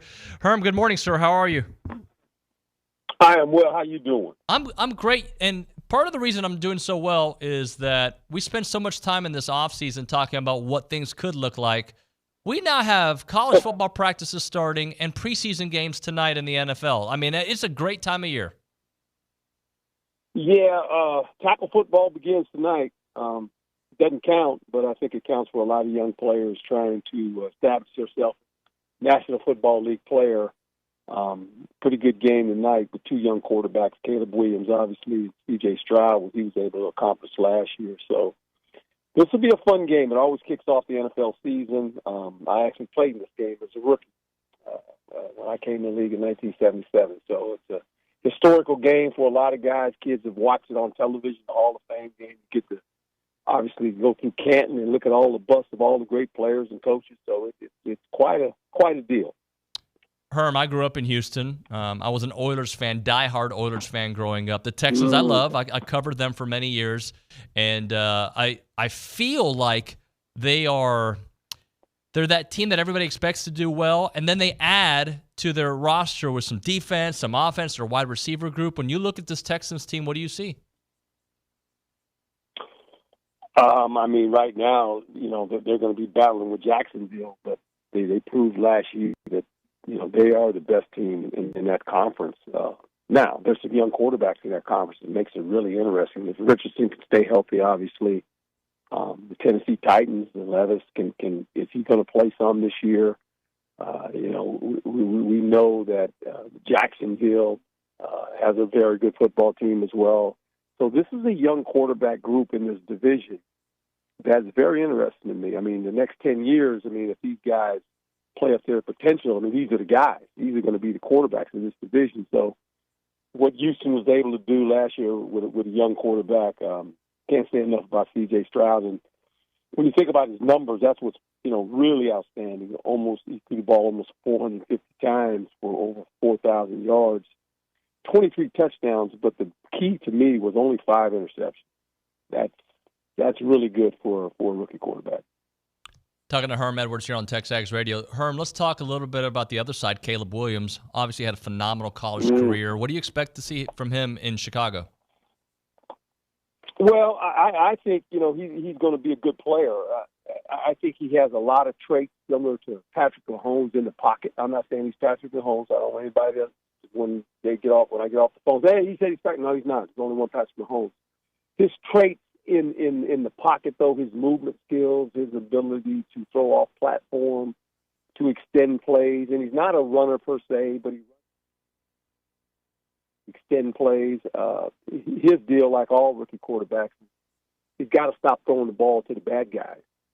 He did that a lot in college, and the fact that he felt like he had to score 40 points a game because USC's defense, gave up a lot of points. So he always felt like I got to get to 40 if we're going to win. But they surrounded him with some good players as well. A veteran receiver, Keenan Allen, DJ Moore's obviously outstanding. Swift, the runner, is good. Roman Anduze, from Washington, is another good receiver. They got a good tight end, Cole Kmet. Their defense was really good last year. Toward the end, they had 19 interceptions. Took 22 interceptions, really, that really built the defense and kept the offense off the field. They got a good kicking game. And they're Chicago. They play outside. There's something to say about teams that continue to play outside. So you got to deal with them in late November and December when you got to go there. They'll be a tough out. Herm, I want to ask you about a couple of the Hall of Famers. We'll start off with Andre Johnson, a guy that I got to cover for many years of his career. What do you remember about coaching against him? Big physical receiver, very competitive. Loved his competitiveness, and he was, when you play big guys like that, they're hard to tackle. That was the scary part. I mean, he might catch the ball, but then you got to tackle him. You got to get him on the ground. He's out there on the edge, and if you're not a corner that has willingness to tackle him, I mean, he's going to make more than just the catch. I mean, all of a sudden he breaks the tackle. Now he's running, but very, very physical and receiver, and really strong after the catch. What about Devin Hester, a guy who was a game breaker, changed the way we look at special teams? Yeah, really do. And every time he got the ball on special teams, you sit there and you try to kick it away from him. He would still go field it. You kick it to one side, he'd run over and catch it. A lot of his plays were just his ability to run. And he was another guy, very strong. Ran with what I say with his cleats in the ground. I mean, very, very strong receiver and return guy. But he made his hand returning. I mean, he was outstanding. And it seemed like every time they needed a big play, he had the ability to do that for them. Herm, do you feel that the best destination for Dak is still the Dallas Cowboys? He's comfortable there. I mean, he is their quarterback. I think Dak is interesting in the sense that, because he plays for the Dallas Cowboys, you get all this, entitlement because you play for Dallas. His problem is, like any quarterback that plays there, they're all looking up at Roger Staubach and Troy Aikman, what they were able to accomplish there. He's kind of following the path right now of Tony Romo. And Tony Romo was a really good quarterback, but no championships. These guys are 29 years since the last time they walked away with the trophy. Dak Prescott's record in the playoffs, not very good. He's only got 2 playoff wins. So, as much as we like Dak, I mean, quarterbacks always get the blame. Quarterback and head coach, they're tied together. They get the blame for all this. But this team hadn't played well in the playoffs for a number of years, and that's their struggle. They've got all-stars on both sides of the ball. We know who they are. You can name them. They're outstanding. And last year, 12-6, 5-1 in the division, and they let the Green Bay Packer team come in there in the playoffs and beat them. And that's kind of the Dallas Cowboys. They got to win in the playoffs. We're talking to Herm Edwards here on TexAgs Radio, presented by David Gardner's Jewelers. Yesterday, this happens every camp, but now with with more phones, more cameras, we see a lot more of it. But the Steelers' little, pushing and shoving between Landon Roberts and Justin Fields. Back in your day, Herm, how common were those pushing and shoving sessions? About every other day, for sure. It wasn't on tape, but look, it was training camp was different. Because these guys aren't in training camp. You kidding me? Training camp, look, I was in the league when there was only 14 regular season games. There was 6 preseason games. You're in training camp for 2 months. And you were playing tackle football every day. It was a different mentality. There was 125 guys in camp. And so, obviously after about a week of football, you get tired of beating up on each other.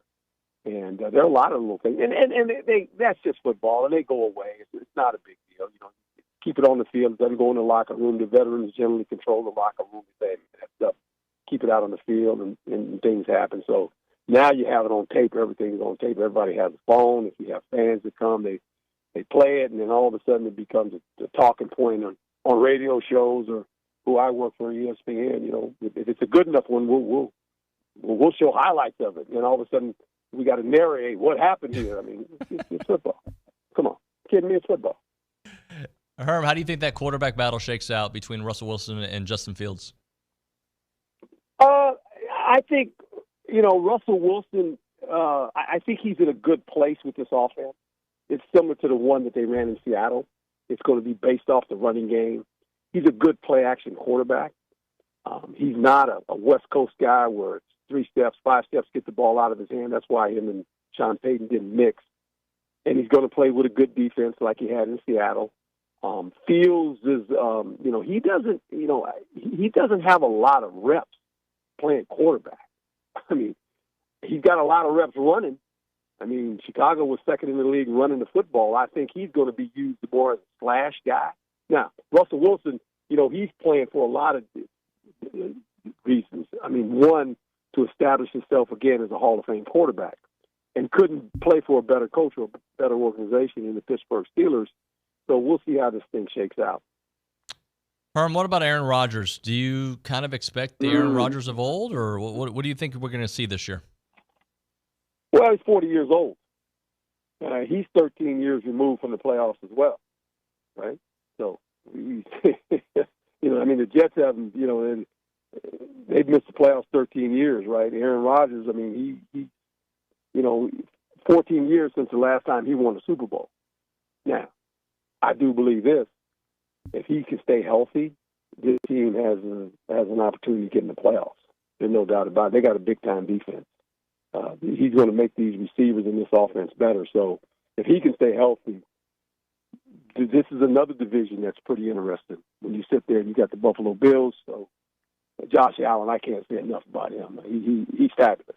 I'm just a Josh Allen fan. I think the best thing to happen to Josh Allen is Stephon Diggs because he became a little bit of a distraction. And the fact on the sideline, he didn't get the ball. The receivers are like 7-11. They're all of them 7-11. They're always open, right? So, he goes back and tells Corey, hey, man, throw me the ball. And he forced a lot of balls, Stephon Diggs, and rightly so. He's a fantastic football player. But I think now it's his team. It's his offense, right? And they really had Kansas City on the ropes last year. But they turned the ball over twice. Miami Dolphins, say what you want about Tua. I think for this offense that they play in, he's the perfect quarterback. Their defense will be much improved. I think, and the Jets, they're a playoff contention team too. So be a fun division to watch. Herm, last thing for you. Xavier Worthy, I couldn't think of a more perfect situation than to go to the Chiefs. He fits that profile so well. What kind of year do you think he'll have? Well, obviously Andy and Patrick Mahomes, a guy like this, they're going to get him the ball in space, get it to him fast where he can run, And they do a nice job of clearing the middle of the field out for you with Kelsey, right? And, when Kelsey leaves the line of scrimmage, everybody's hollering, cover Kelsey. No one's covered him yet, so that's a moot point. Every time you turn around, Kelsey's always open. But, he's a guy that can run and catch. I mean, so they've had guys like this before. Hill left, and they thought, well, the Chiefs were going well. Hill's going to be gone. What are they going to do? Not so much. They figured it out, and you can figure it out with that quarterback they have. But I think he's just another weapon. Andy will find a way to get him the ball, and then you got to deal with the Chiefs. And until somebody beats them, they go in the clubhouse as the favorite in the AFC side of it. Herm, thanks so much for making time for us, man. I always appreciate your candor and your availability. I appreciate you, sir. My pleasure. Thank you. Thank you. Herm Edwards there on the Boss Firearms here on TexAgs Radio. That guy responds immediately when you text him. He's great. I appreciate his time here on the program. All right, let's before we hit a break, something I did want to touch on. He thinks Herm thinks that Russell Wilson is in the right spot, and they're going to use Justin Fields in a certain way. But one thing he touched on is he's exactly right. Russell Wilson is going to be a Hall of Famer, guys. I mean, I don't think he's going to lose out on that. But the way and maybe, I guess we'll have to see. But these last few years of his career, the Denver experience was horrible. And obviously the end of his time in Seattle. And then I think some of the relationships, the narrative of Russell Wilson being everybody liked him to now dude's washed up and he's kind of corny. This year is huge for his legacy. If he has a nice season, I'm not talking about MVP-worthy season, but a nice season, I think it does kind of start swaying back to where he was. But it feels like so long ago, and I just don't feel good about when athletes in general, but especially the quarterback position, when you lose it, guys. It just doesn't come back. So when he brings up the Aaron Rodgers point of view, he is 40. Now, what Aaron has to do is sling it, right? And his, you hear him, who was he going back and forth with on the sidelines the other day? Who was that? Can't remember. One of his receivers he was going back and forth with. But regardless, his mind is so sharp in seeing things. And I think Russell Wilson's the same way. But he, for his legacy, has to have a much better season. The way it ended in Denver is just embarrassing for a guy that was expected to be a first ballot Hall of Famer. And I haven't seen, I have not, has that changed because of these last couple of years? I don't know. To me, if you were a Hall of Famer for the first 9-10 years of your career, you're a Hall of Famer, right? If he would have retired right before his last year in Seattle, he'd be a Hall of Famer. That all being said, the way we look at him has certainly changed. The corniness, the interceptions, the turnovers, the personality has kind of kind of worn thin, right? And he had issues with teammates, but when he was winning, it was all good.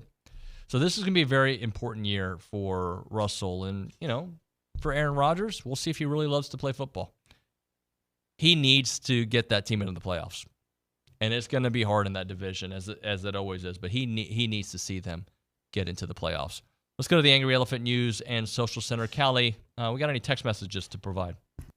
Yes, we do. And I think the player you were trying to think of earlier was Garrett Wilson. There we go. Right? Yeah. I didn't know that off the top of my head. I looked it up, but just wanted to share that. But we have a text from someone in Amarillo. It says, Aaron Torres is right about Michigan. The NCAA punishing Michigan for stealing signs is like handing out speeding tickets at Talladega. It makes no sense. Consider the 1960s, 70s, 80s, and the NCAA killing the SMU program for decades for paying players like everyone else was already doing. I'm not a fan of Michigan nor SMU, but in all fairness, Michigan has been punished. The NCAA should let it go. Yeah, here's the way I look at it. And sometimes I'm guilty of this as a parent. You ever get mad at somebody set a punishment and then add to the punishment later without new repercussions? I've done it. I'm sorry. It's a mistake, and I apologize for it. But once you set down the punishment, and they did it during the season, right? You don't just go back and I don't know. Or does that punishment do you think about it and take into account what happened? I just think that's wrong. I do. I think that's wrong. All right, let's hit a break here. Open up the phone lines. Any thoughts on the NFL? Thoughts on the way camp went? You can call us on the Boss Firearms hotline, or you can text the show. I think Nick Savage is back too, so we'll check in with Nick here in a moment. Let's talk about your car wash tradition with the friendliest staff. That is Aggieland Express Car Wash. You got two great locations to go to. You've got the original one on William D. Fitch behind the Shipleys in South College Station. I've been there many times. You've got the brand new location, 2528 Texas Avenue South in College Station. They're across from the Planet Fitness. And you know that if you want full service car wash, you've got Aggieland Express Car Wash to take care of you. But they also have a full service wash. Sorry, they have the service that you can do yourself, or you can have somebody do it for you. And they got the full service option that will have a team take care of your cleaning, your drying, your vacuuming, Armor All interior, all under a completely covered area so that your car stays cool, and they're going to make it sparkle and shine. And they have a special deal right now for limited time, and I don't know how much longer it's going to last, so you should jump on it soon. They're inviting you to try the full service option at half price. Now, it's normally $40, but you can get it for $20 off if you tell them that I sent you by. So make sure you tell them David Nuño sent you. So you get it $20, and they'll make your car look fantastic, right? Right before the weekend, get it looking nice so you can go take your wife out on a nice date. And right now, we're going to give away a free car wash for the first caller. Call 979-693-1150. $40 value. We'll give it to you free from Aggieland Express Car Wash. Again, two great locations. You've got the original on William D. Fitch and the new location, 2528 Texas Avenue South in College Station across from the Planet Fitness. And that free car wash, though, is only at the new location. So call up right now, 979-693-1150.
All right, we're back here on TexAgs Radio, presented by David Gardner's Jewelers, Rollo Insurance Studio. We're going to talk to Connor Choate here in about 12, 13 minutes, but let's go to the Angry Elephant News and Social Center. I know we got some text messages to get to. Callie Garner?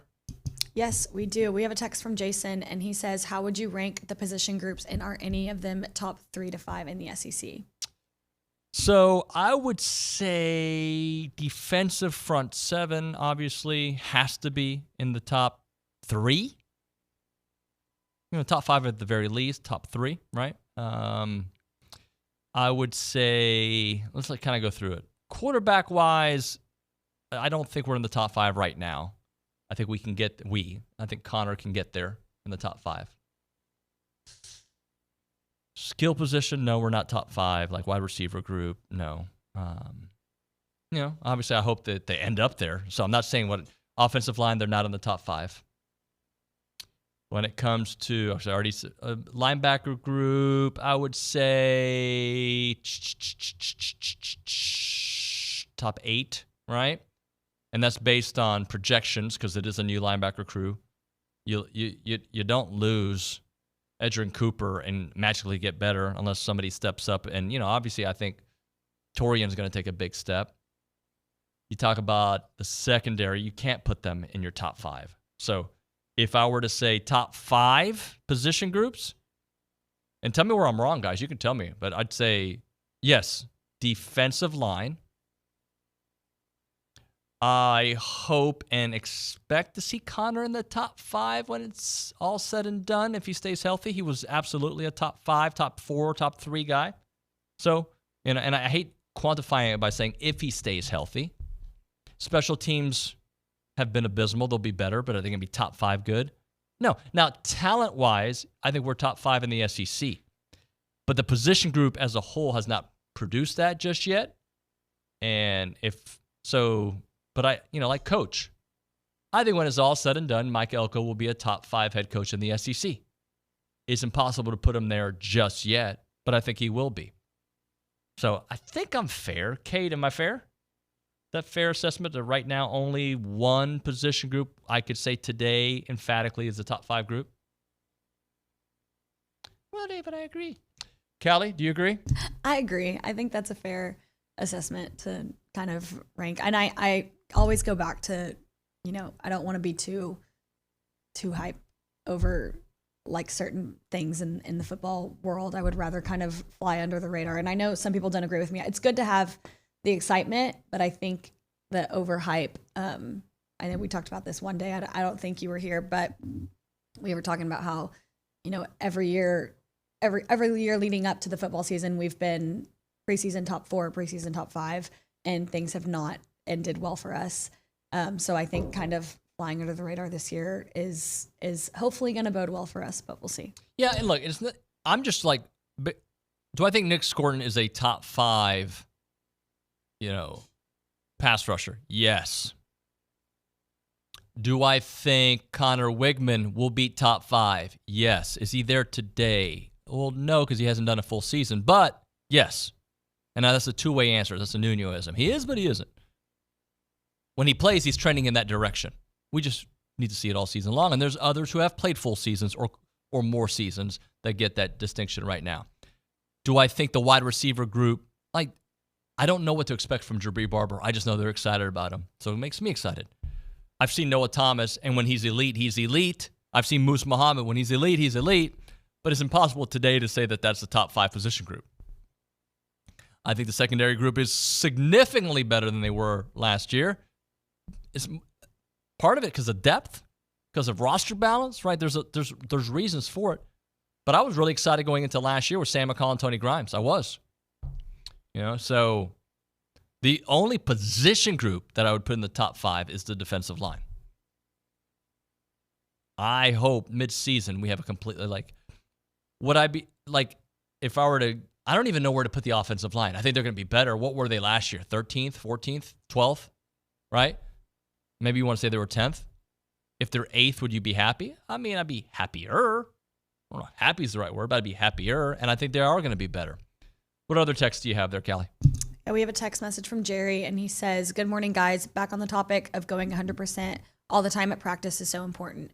when in the heat of the game, no worry about running out of gas when the pressure is on, allowing to stay mentally focused and making smart plays. You play how you practice. I agree with that. I 100% agree with that, and I think it'll make you better. By the way, I am glad that Rod texted this. You asked about quarterback groups, not Connor alone. I think top 5 in the SEC. Name me another SEC school that has the production of that quarterback room. 100%.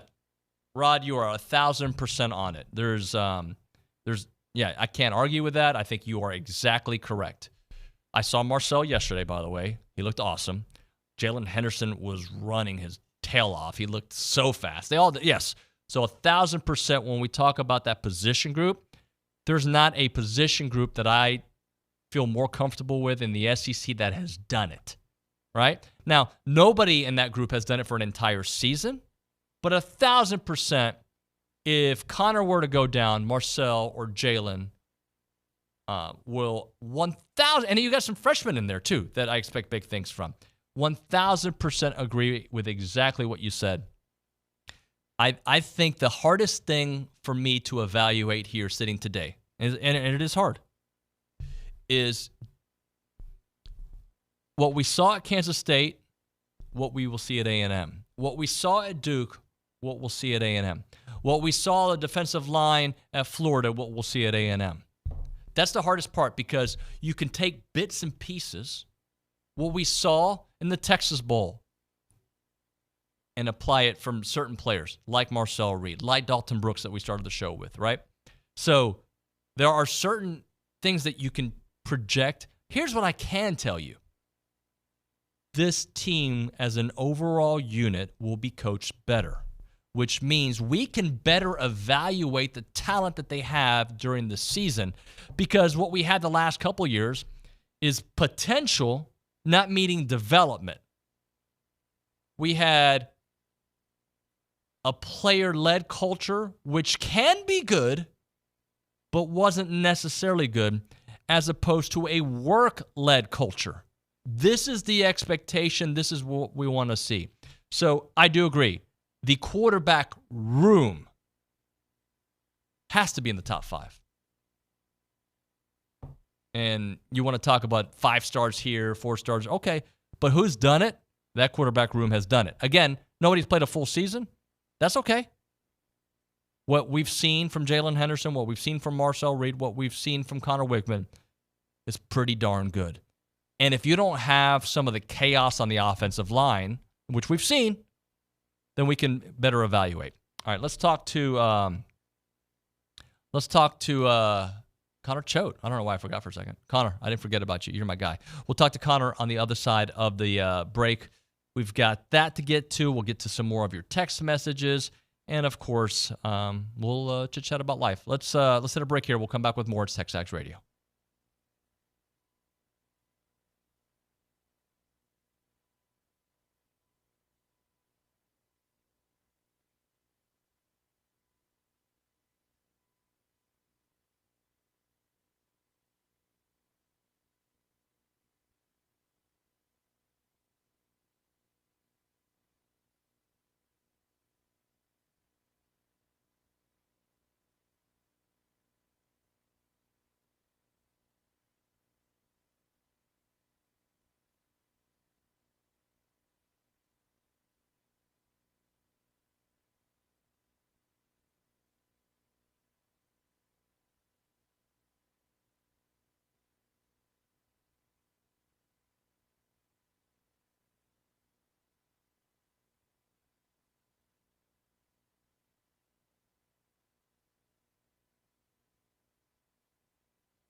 When you get an award like Mr. Dependable, you know you're going to be early to a talk show. That I can guarantee. It's TexAgs Radio, presented by David Gardner's Jewelers Rollo Insurance Studio. Let's go to the Boss Firearms Hotline, joined by former 12th man deep snapper and, of course, Mr. 2022, Mr. Dependable at Texas A&M football, Connor Choate. What's up, Connor? How's it going? Appreciate you having me on here. Excited to chat a little bit. You're fun to follow on Twitter, man. You're not scared about your opinions. Yeah, it can backfire sometimes. Usually I don't let people get off the hook. If they say something I don't agree with. But I've had some good battles in there. I'm proud of it. Got some Twitter battle scars. So yeah, it's always fun to get some people riled up. Catch us up on your life. What are you doing? Where are you living? Tell us all the good stuff. Yeah, so I'm here in Dallas. I'm selling super warranties on air conditioning, so super fun stuff. But yeah, just trying to get my golf game better now that football's over for me. So I'm neck deep in the TexAgs message board. So that's usually keeping me busy. Hey, Connor, who are some of the teammates that you're still, like, I'm sure you talked to a bunch of them. You guys probably got a group text going or whatever, but who are some of your go-to guys, some of the guys you keep in touch with often? Yeah, so we actually just had a specialist reunion with Daniel LaCamera, former kicker, so Austin Frey, another deep snapper. So yeah, the specialists do a good job of keeping in touch with everybody. Braden Mann's another one who's with the Eagles now, so it's always fun keeping up with those guys. Damani Richardson's another one. I try to keep in touch with a chain. He's more hard to get a hold of, though. I can imagine. Hey, so let's go back to when you were named the 12th man. Just kind of relive that moment for us, get in the news, what it felt like, and then obviously running on the field wearing that number 12. Yeah, I was really fortunate. When Coach Fisher announced me, it was during a team meeting, and I actually was not expecting it at all. I thought my friend Reese Mason was going to get named it. So I was just, sitting back, getting ready to applaud him, and congratulate him. Then, Coach Fisher drops my name, for everybody. And, I think everybody was kind of like, whoa. So, it was shock. I really couldn't believe it for like the first week. I grew up a Missouri Tiger fan, so I knew, back in the Big 12 days, what that meant. And, going to A&M games, obviously never thought that would be something that I would be able to do or accomplish, but, it was crazy, getting to experience that. And, it's a big deal. And I still can't believe it sometimes, when I look back on pictures, but it was a great award. And, I'm super, super blessed to be able to have done that. Connor, and it's probably a difficult question for you, but just why did it not work out with that group of talent that you guys assembled, that Jimbo led the last few years? Yeah, I asked myself that a lot of times. I was fortunate enough to play with a lot of great players. I think guys like, DeMarvin Leal, who's still in the NFL, Matabike, just a lot of talent there that, people still don't even really, fully comprehend. But I think it was more of, I think some games, the defense would play great and then the offense would play great. But I think in those big games, besides maybe Bama in 2021, where it all came together, I think it would come together in some of those non-conference games, versus, maybe some lower competition. But, we were always competitive, but I would think mainly it was we couldn't get on the same page. Offense would play good, defense would play bad, defense would play good, offense would play bad. So I just think it would never really came together, which was frustrating. Did something seem off the last couple of years there? Because there was this build, right? You had 2020 that was awesome, and 8-4. We all pointed at the quarterback issues, right? The injuries at quarterback, but then 5-7, and and then 7-5. Obviously, just what happened? At least your last 2 years, you think? What do you think was off? Yeah, I mean, 2021 was actually I think people skip over that season if Max Johnson, didn't make that Hail Mary.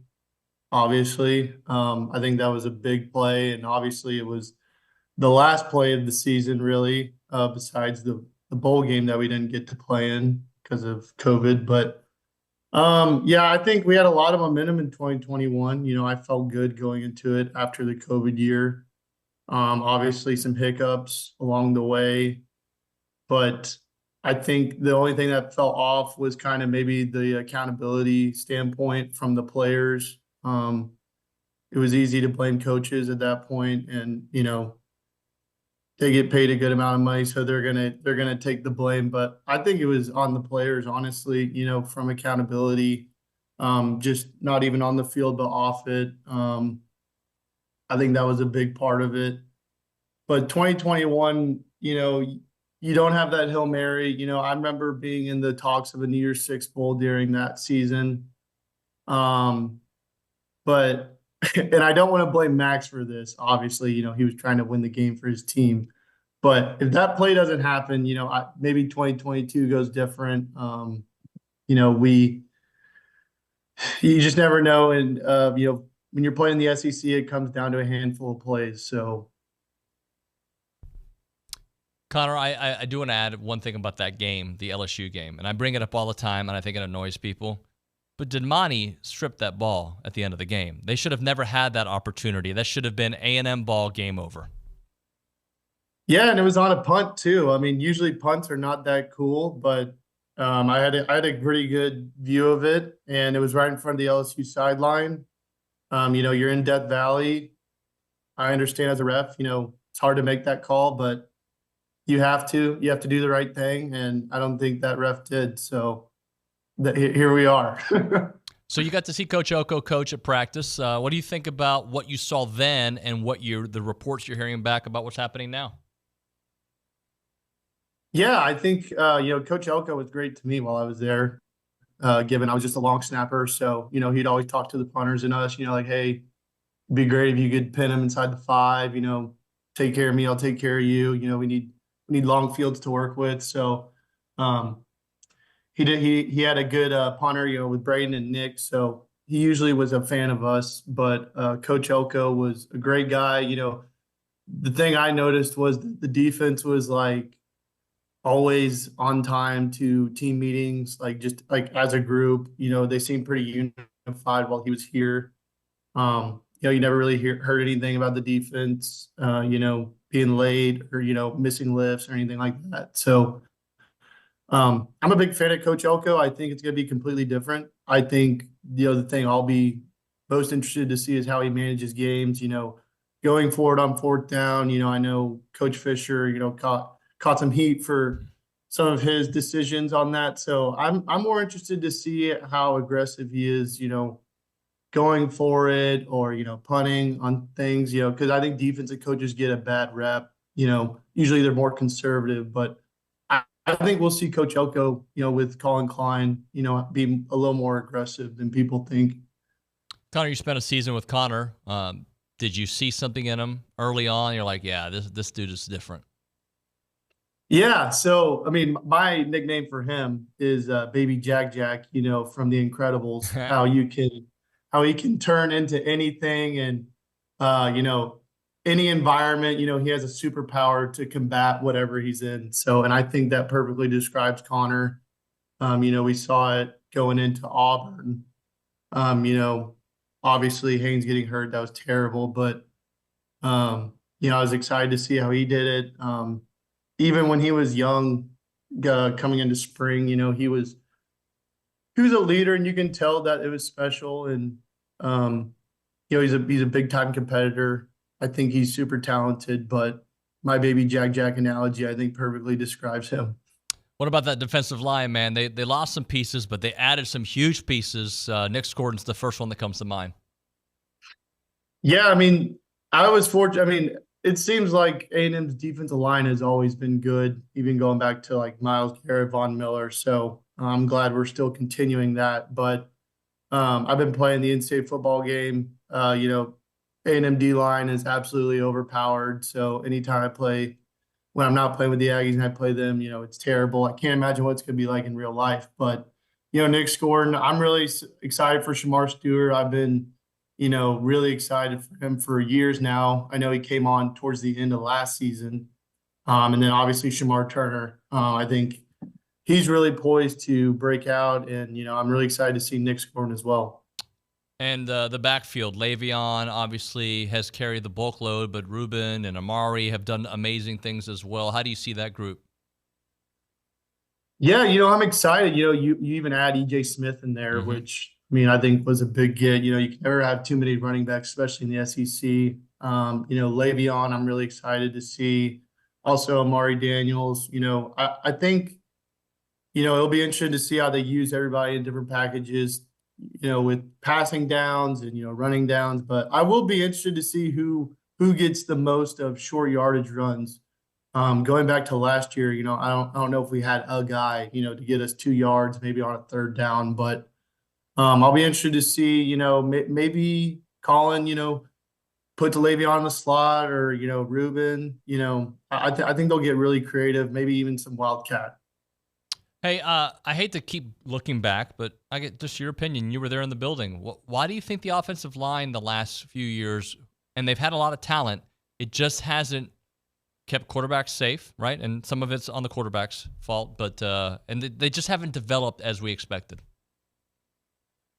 Yeah, I think it's super random. Going back to that Bama game, you had Blake Traynor at guard, and if you just watch that game, you would think that he would be a first-team All-Pro in the NFL, first-round grade. So I think it's just, the inconsistency of play, but it's just weird things like that, and that's just football. Some people play out of their minds, given one game, even, like Calzada, But I think the main reason, the development was not there. Never really was there while I was there, except maybe Kenyon. But I think Kenyon was going to be good regardless of where he went.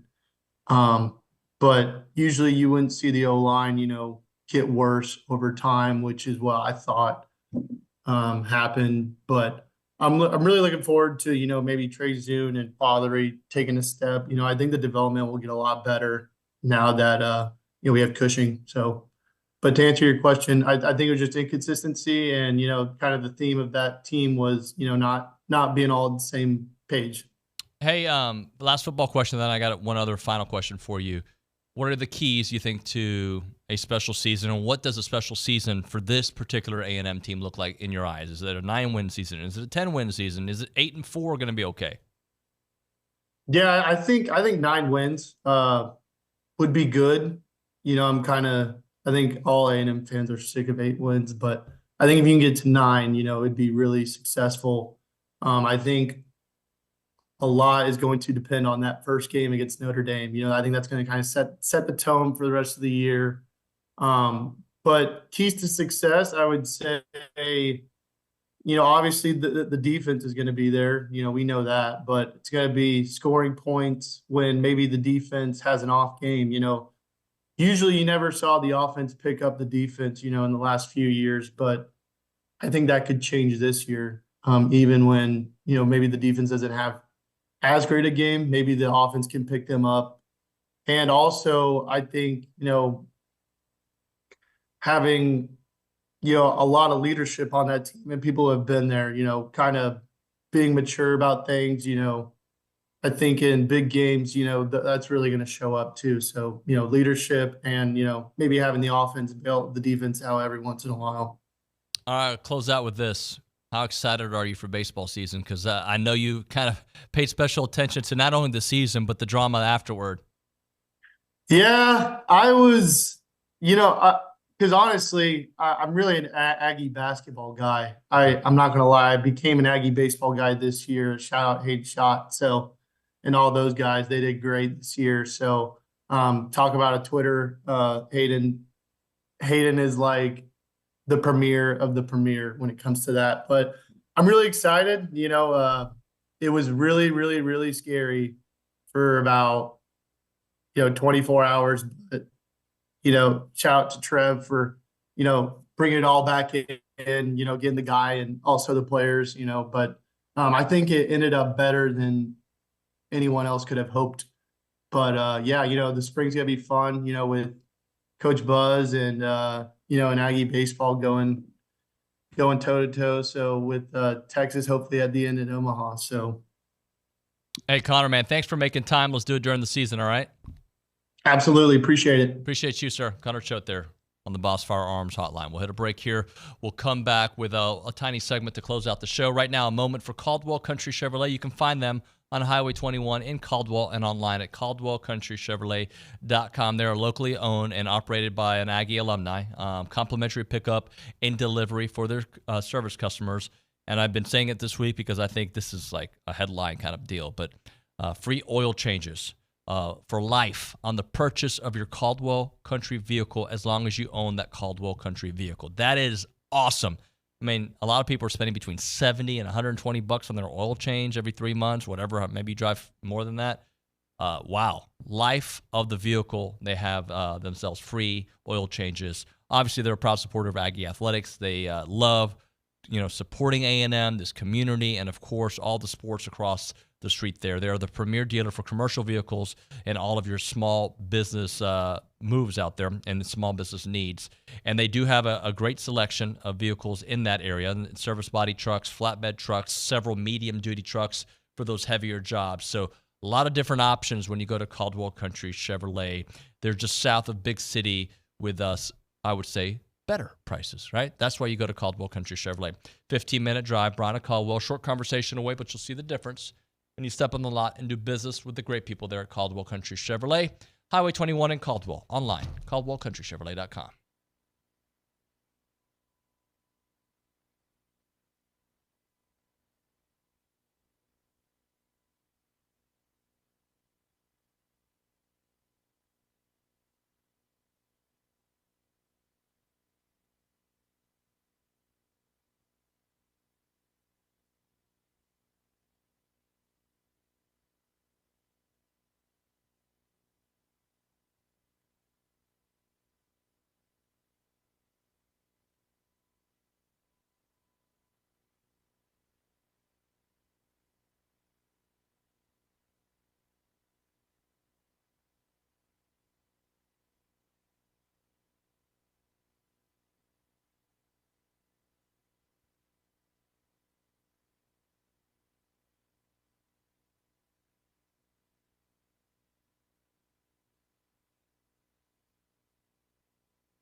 Guess what? It's time to end the day with Double Dave's caller number 12. We're going to, where is it? Why did my copy go away?